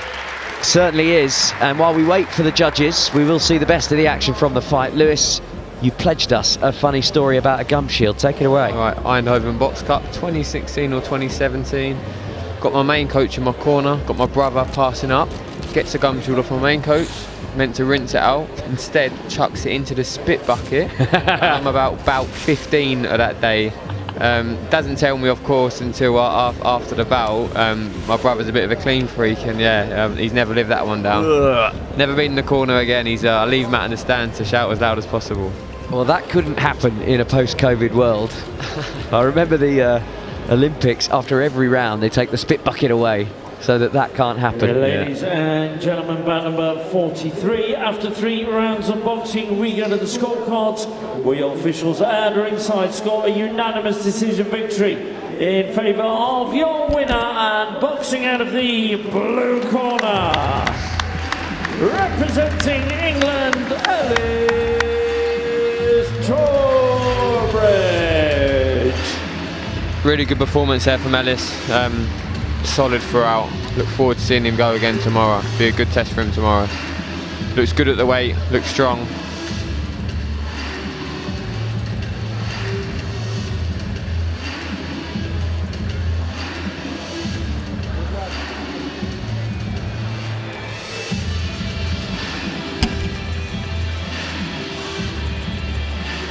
So there's the confirmation of an emphatic performance from the young Englishman, beating the even younger Italian. A 5-0 unanimous points win.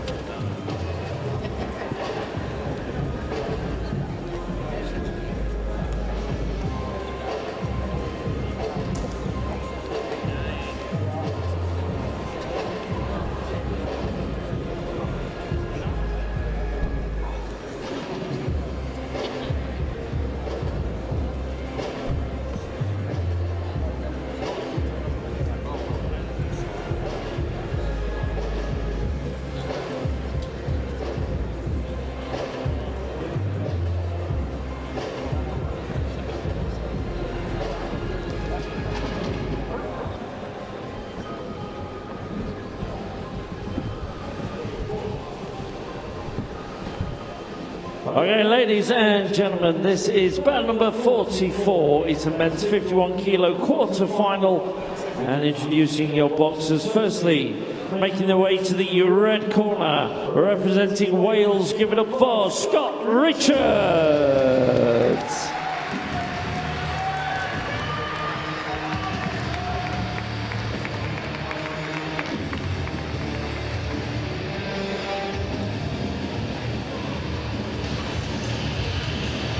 So the Welshman Scott Richards makes his way to the ring, just back from the European Under-23 Championships in Bulgaria. All important staging posts in the early career of these young GB boxers. Scott going underneath the Welsh flag tonight, representing his nation rather than GB boxing, although he will be backed up by the coaches from Team GB.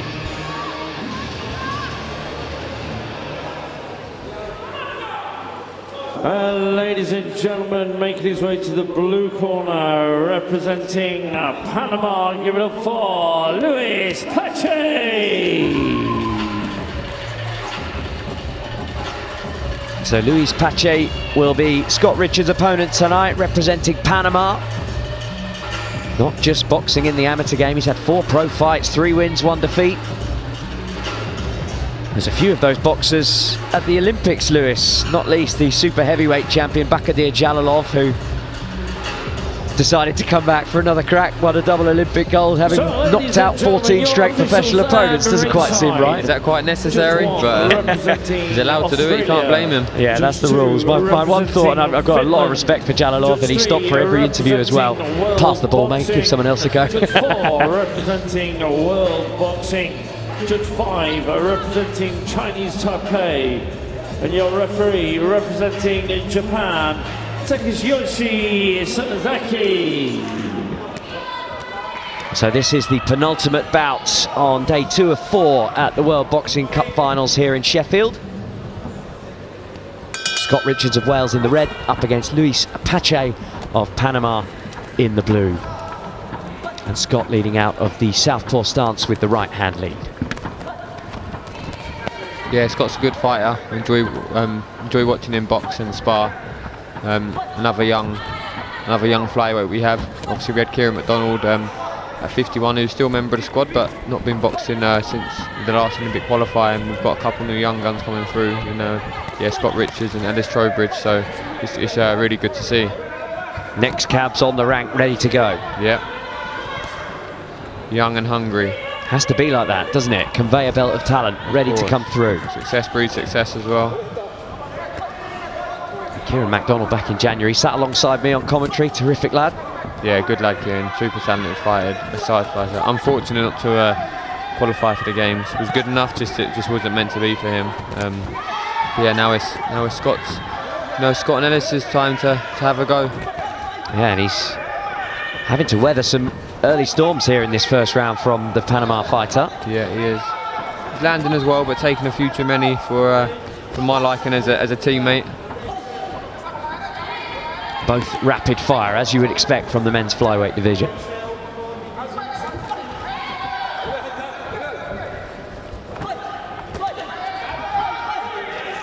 Good straight right, got through from Scott Richards there in the red. Apache's really swinging for the hills, isn't he? Swinging from his hips.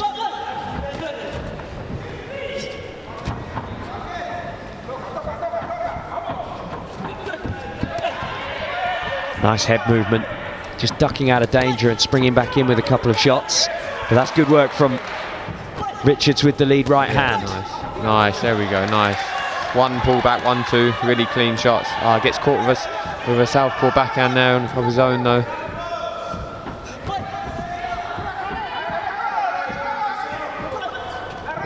Both exchanging jabs.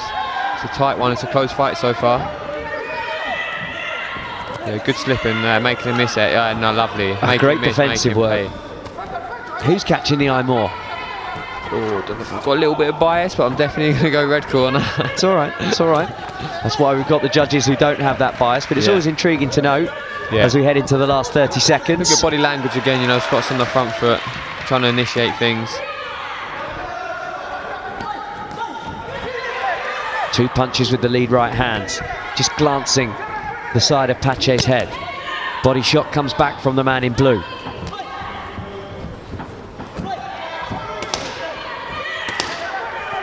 Defensive work from Richards, just ducking under the winging right hand. Good work at the end of the round from Scott just to stay out of trouble. And even though you admit there might be just a teeny bit of bias, how did you see that round, Lewis? I'm going Scott. I'm going 4-1 Scott. Over to you, judges. It's a 3-2 split. Not far wrong. Yeah, not far off. I think the right person got the round, but it was close. You can see why it was so tight. But yeah, it's good to see Scott in the lead, and hopefully he can build on that now.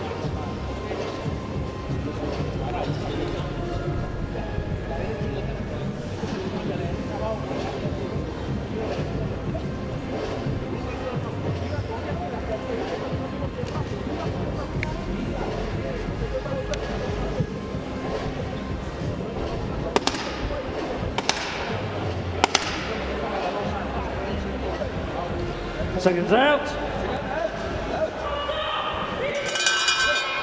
Round 2. So Richards of Wales in the red is up on 3 of the judges' scorecards. 2 of them going the other way to the Panama man in blue.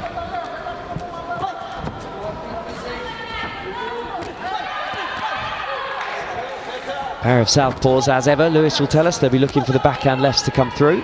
Yeah, Panama switcher. He's a switcher. He goes both ways. Orthodox at the moment, but then he'll come square on and just end up being in the southpaw stance. What's the benefit of that? Is that for him to prove an elusive target, or is it that he has different skills on different hands? Yeah, it's difficult. It's difficult to say. I mean, some people do it more effectively than others. And now he's slipped into the southpaw stance. Yeah, but then he's clocked a couple shots there, and so probably defensively he may not be as sound there. And another one. If I see an opponent switch with predominantly one stance, I tend to put the pressure on, because I think that, okay, their attacking might be good, but the defences are just not quite so sound. So that's the way I go. But he's having success both ways at Panama, but he's just getting caught a little bit too much. That's interesting analysis. He landed one coming in there though, yeah. Luis Pache. He seems like he landed more, but also taking more. So take from that what you will. It's hard to say. So currently boxing out of the southpaw stance, but as Lewis Richardson beside me says, he will switch hit, and he will get hit as well. Yeah. Japanese referee urging the Panama boxer to keep his head up.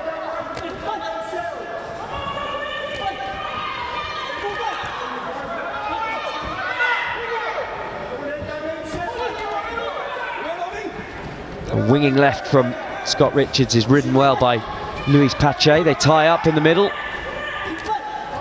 Once again, just using his lead hand to see off those winging left hands from Richards' backhand in red. It's good foot movement from Scott Richards, making himself difficult target to hit. Penultimate fight of the night here on the World Boxing YouTube channel. Great contest this. Oh, both nice. men landing in the centre of the ring.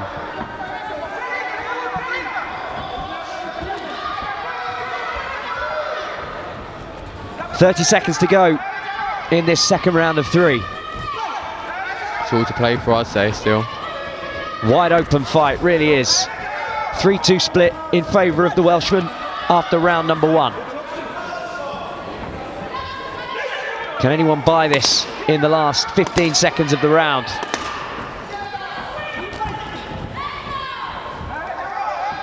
Well, Pache was happy with his work there. Flush shot landing. Stomping his feet in celebration as he makes his way back to the... Where are we going with this one? Well, I think I might go 3-2 the other way. Unequivocal there. No hesitation. Oh, I love that. Great effort, great effort. Producer's happy with that prediction in our ears. You know it. You'll be coming back, Chris. Congratulations. It's almost like after watching 44 bouts in 2 days, I know what I'm talking about.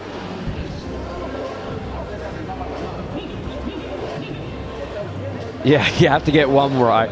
Boxing welded into my brain after the last couple of days. It comes thick and fast, doesn't it? Just the 235 fights at the Olympics, watching you as well, Lewis. It's all to play for when they go into the last round. So I think we see on the cards it was 1 up, 1 down on each, and 3 even. So all to play for. So 4 rounds of action to come on day 2 of 4 at the World Boxing Cup Finals here in Sheffield. 1 more bout to come after this one. This, the last of the bouts, featuring one of the home talent in Scott Richards of Wales in red. Pache getting through with that lead right hand. Now he switches back to an orthodox stance. Both men happy to throw, happy to commit.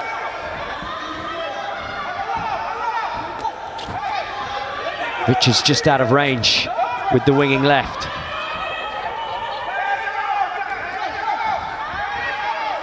Crowd are really getting into this one. 2 minutes 15 left in the contest. Oh, it's a good shot. Yeah, it was a good shot there. From Panama Blue, another good one too with the right hand this Scott time. landed 1 back, but took 2 there. Oh, big shot. Perhaps the biggest of the fight. Bit slapping. Yeah, a little bit slappy. But it made the loudest noise of all the punches we've heard in this contest. Good shot from Richards with the backhand. Come on, Scott. He needed that as well, after a bit of a flurry from the man from Panama. Just to check his progress. Nice combination work from the Welshman to the head.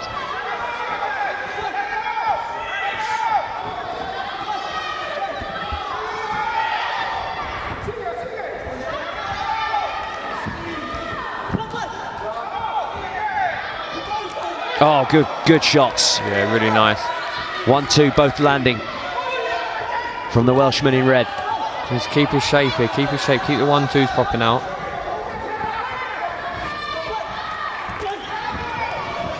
It's the combination work that'll impress the judges. Definitely. In a bout that could go either way. Minute left in the contest. Yeah, nice, 1-2 there. A few more of them should win the round. Important minute. Richards wheels away to his right. Staying out of range, a little bit off balance, tangle of the feet.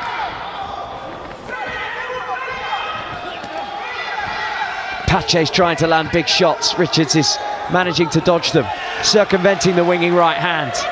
Excellent duck from the man in red. Come on, Scott. Last 30.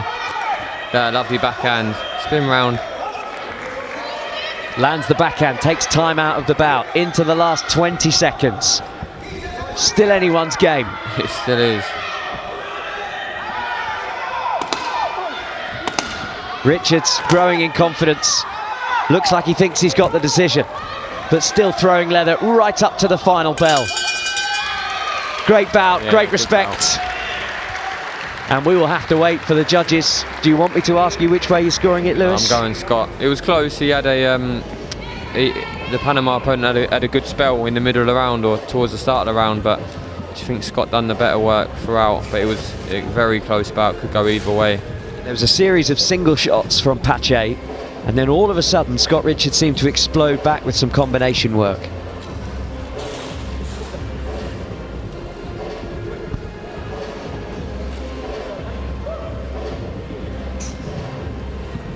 Best of the action from the third and final round, and the boxers meet in the middle of the ring to learn their fate. Okay, ladies and gentlemen, bout number 44. After 3 rounds of boxing, we go to the scorecards where your officials at ringside score a split decision in favour of your winner. And boxing out of the blue corner, representing Panama, is Louis Pache. And the decision goes the way of the man from Panama. The judges preferring his cleaner single shot work in the final round. And it's a tough defeat for Scott Richards to take. Tough. They're all tough, some are tougher than others, and there is the scorecard. The final round also going with a 3-2 split in favour of Pache from Panama, and it was enough for him to get the job done.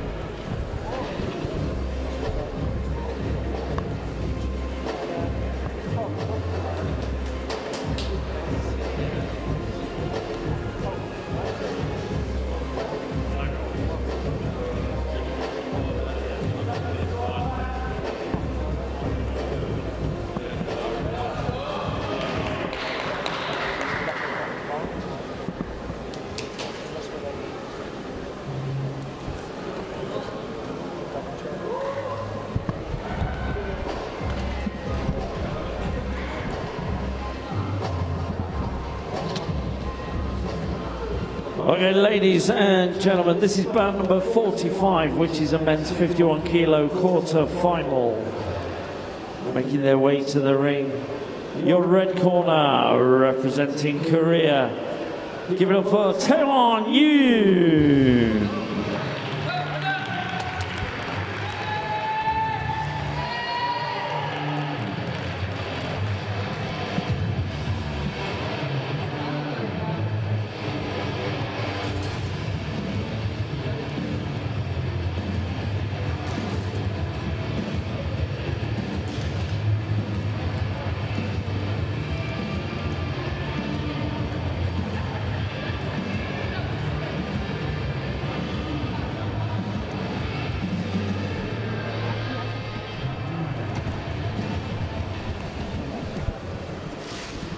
And ladies and gentlemen, making their way to the blue corner, representing Mongolia, give it up for Batulga Altantsetseg.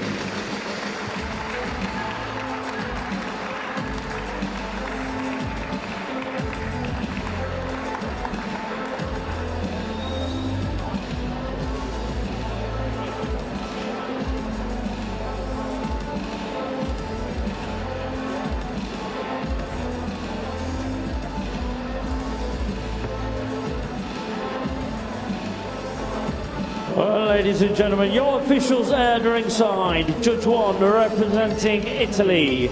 Judge 2 representing Australia. Judge 3 representing World Boxing.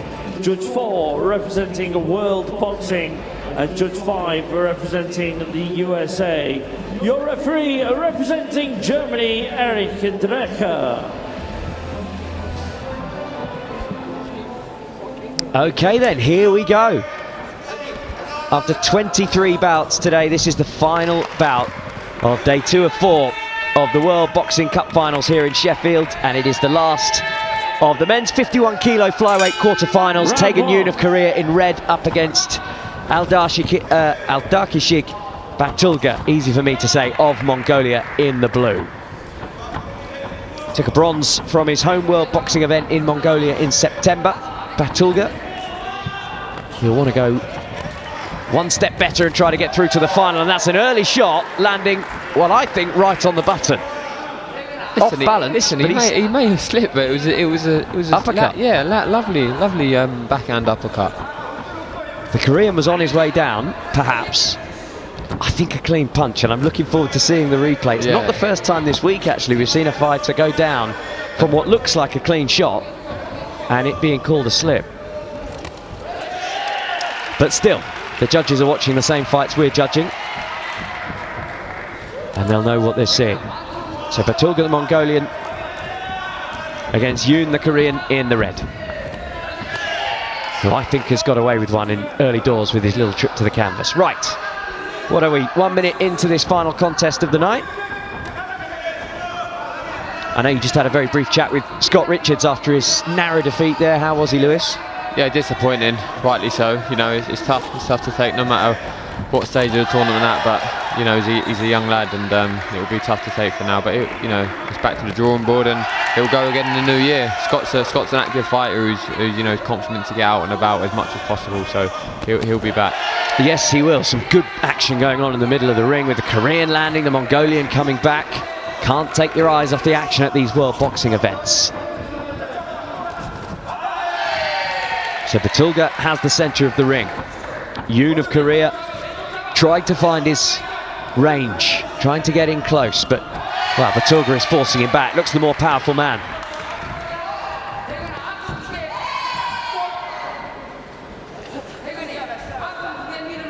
Minute left in the first round of the final bout of the night.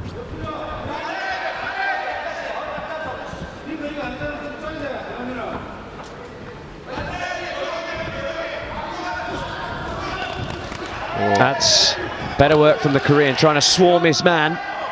He was caught on the way in, but he carried on moving, kept moving forward.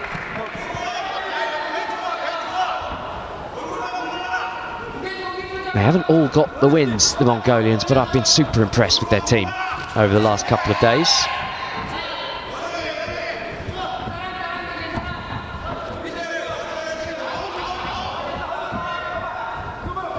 Batulga is backed up into the red corner.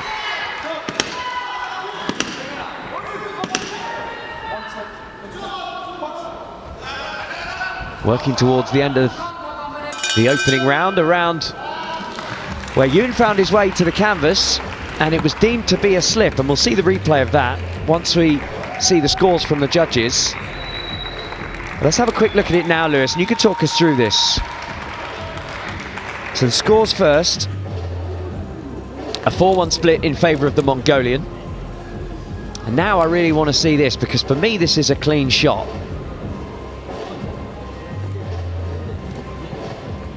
So we're going to see 3 angles of this. It's hard to say. Definitely landed the uppercut. Just look at their feet, they just might get tangled as you...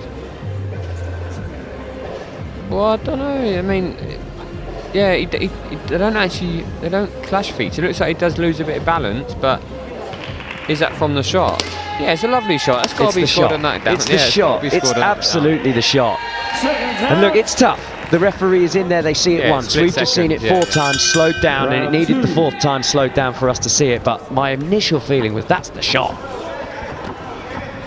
But, you know, he won the round 4-1, so he's in the ascendancy, so he can build on that.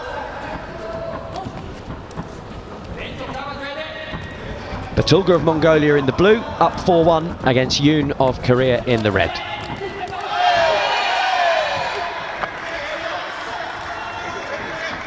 Lively final fight to the evening's action. That's a good straight shot. Single shot from the Mongolian. Beautiful. Right on the bullseye.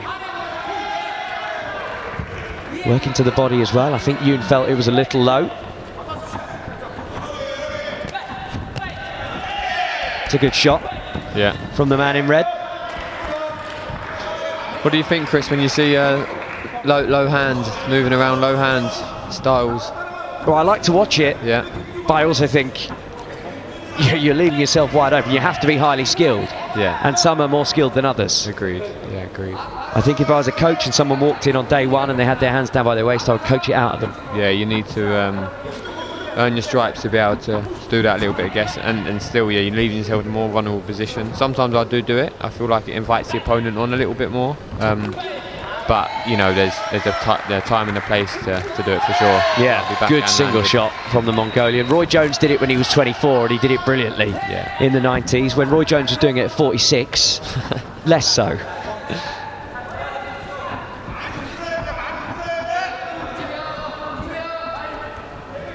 He was a monster in the 90s. You'll probably say, I don't know, I wasn't around, but he was. Take my word for it. I'm sure you've seen it on YouTube. Yeah, he's one of the few that I've watched in, you know, in all. Well, a count has been invoked here. I think from the Mongolian. Yeah, from a head clash. Chance to blow the cobwebs clear. Yeah, just moaning, well, not moaning, just struggling with the head clash. But looks like he's back in full force now. So the count from the head clash, we'll say that's net neutral now after the one that he got away with in round 1. Yeah. Into the last minute of round 2 of 3. Last bout of the night. And the Mongolian has looked pretty impressive in this one.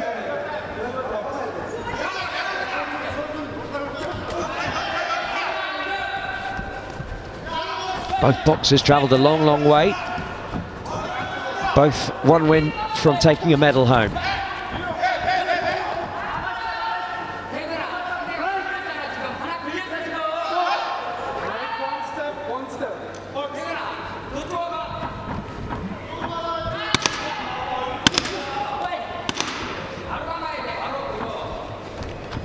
Work to the end of the second round, and there we go. So the first round went 4-1 in favour of the Mongolian, and he didn't get a count against his opponent, which we think was a clean shot. The second one, there was a count invoked, but after a clash of heads, and all 5 of the judges have gone in favour of the man from Mongolia. Rightly so. So he's in a very strong position going into the last round. 2-0 up on four scorecards. So again, tournament boxing. He'll go tomorrow again if he gets through this final session, this final round, and yeah, he's in the good position. So this is the clash of heads. Yeah, right under the nose, maybe right into his lip. You can see there. So the referee just giving Yoon, the Korean, chance to shake his head free. Seconds out. But he's a long way down on the cards. Third and last round. As we head towards the final round of the evening.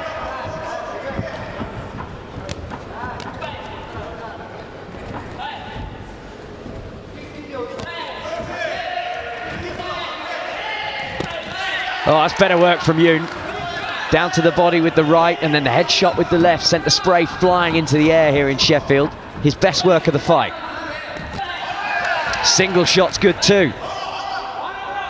Well, he needs the round of his career to rescue something here. Another clash to the heads. No count this time. The referee has invited them to box on, but that's checked his progress as he was enjoying his best moment of the fight. And all of a sudden, Batulga, the Mongolian in blue, is straight back on it. Wonderful movement with the feet as well. Left, right, left.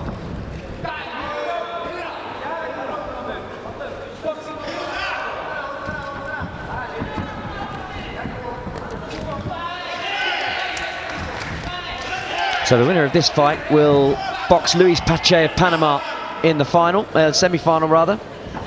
After that narrow points win over Scott Richards in the previous bout. Scott pretty gutted to be on the end of a very thin decision. Could have gone either way, genuinely.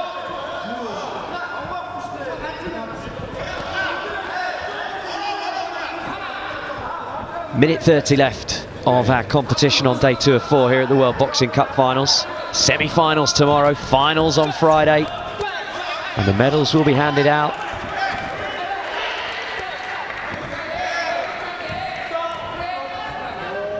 Rough, you know, a little bit rough and messy in this third and final round, but Mongolian's doing enough to, you know, make sure there's not a dominant round scored by the Korean. That's all he has to do. He's bought himself that right with the big lead on the cards, and great combination work as well.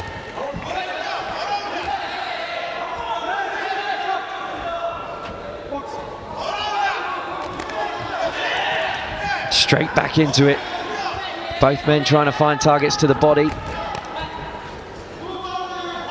Yoon starting to show a little bit of wear and tear, a little bit of tiredness. A couple of accidental head clashes in this one will add to that wear and tear. To be honest, Chris, they're the ones that get you longer in the tournament. The head clashes, the little bruises and that. It's not always the punches, it's you know, head clashes, the odd elbow, things like that, where, you know, most of the time unintentional, but still take their toll in tournament boxing. Experienced voice, Lewis Richardson has been through so many of these tournaments.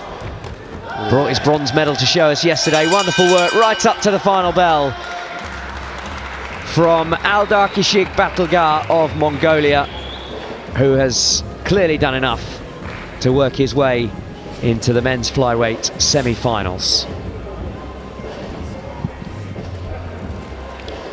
Yeah, really impressive from the Mongolian. They travelled in great number. They all come into the arena to support their teammates, and they were treated to a bit of a show there, the final bout of the night.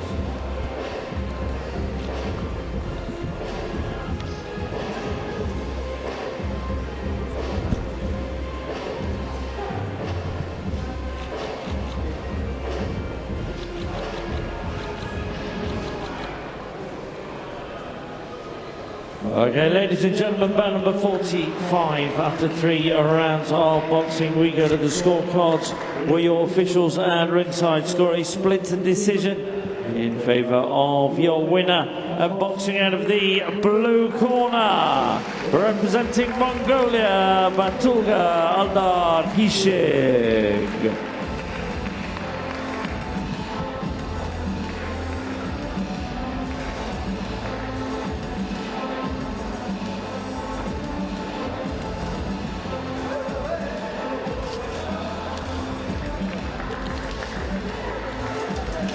So confirmation then, the final winner of the night is the man in blue from Mongolia. A split decision, slightly surprisingly. A 4-1 win on the judges' scorecards, with the middle judge giving it to Taegan Yoon of Korea. But a wonderful performance. I'll tell you what we'll do, we'll tune into Craig Denham, our MC, at the end of the night, and then we'll wrap things up, me and Lewis. Over the last 2 days, and we've got more to come over the next 2 days as we go into semi-finals and finals. We'll be starting again tomorrow at 11 o'clock. We hope to see you there. But for now, please drive safely and have a fantastic evening. We will see you tomorrow. Thank you. So that's Craig Denham wrapping things up here in the arena, saying to the crowd and saying to all of you watching at home that we will see you tomorrow. Tomorrow, we're just going to ramp things up on the World Boxing YouTube channel, Lewis, because we've got semi-finals everybody that's in the semi-finals knows they'll be going home with at least a bronze medal, but when you get to that position, and you've been in that position here at the GB Open and of course at the Olympic Games, you're not thinking about taking a bronze home, are you? No, you always want more.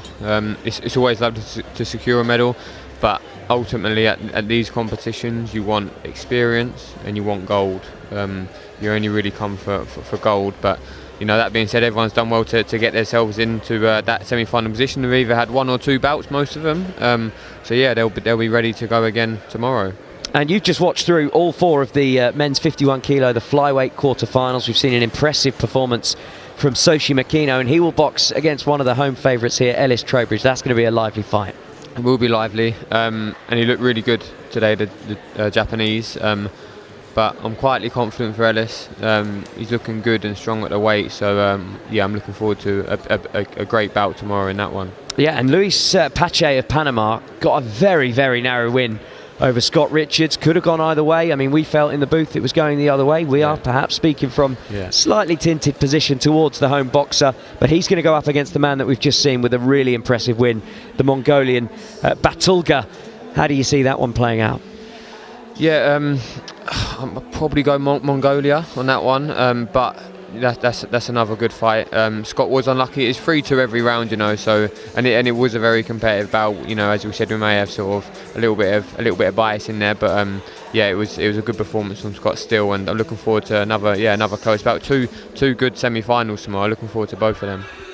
Yep, and so am I. I have to say that brings to the end my commentary this week, because Stacey Copeland is going to take over for the semi-finals and the finals tomorrow, but I'm going to be watching. I won't be able to watch live on Saturday. I'm at a wedding, but I will be watching back on the World Boxing YouTube feed. Thank you wherever you are around the world for tuning in. From me, Chris Latcham, from Lewis Richardson, the Olympic bronze medalist, we will see you again, and you better be with us tomorrow. Good night.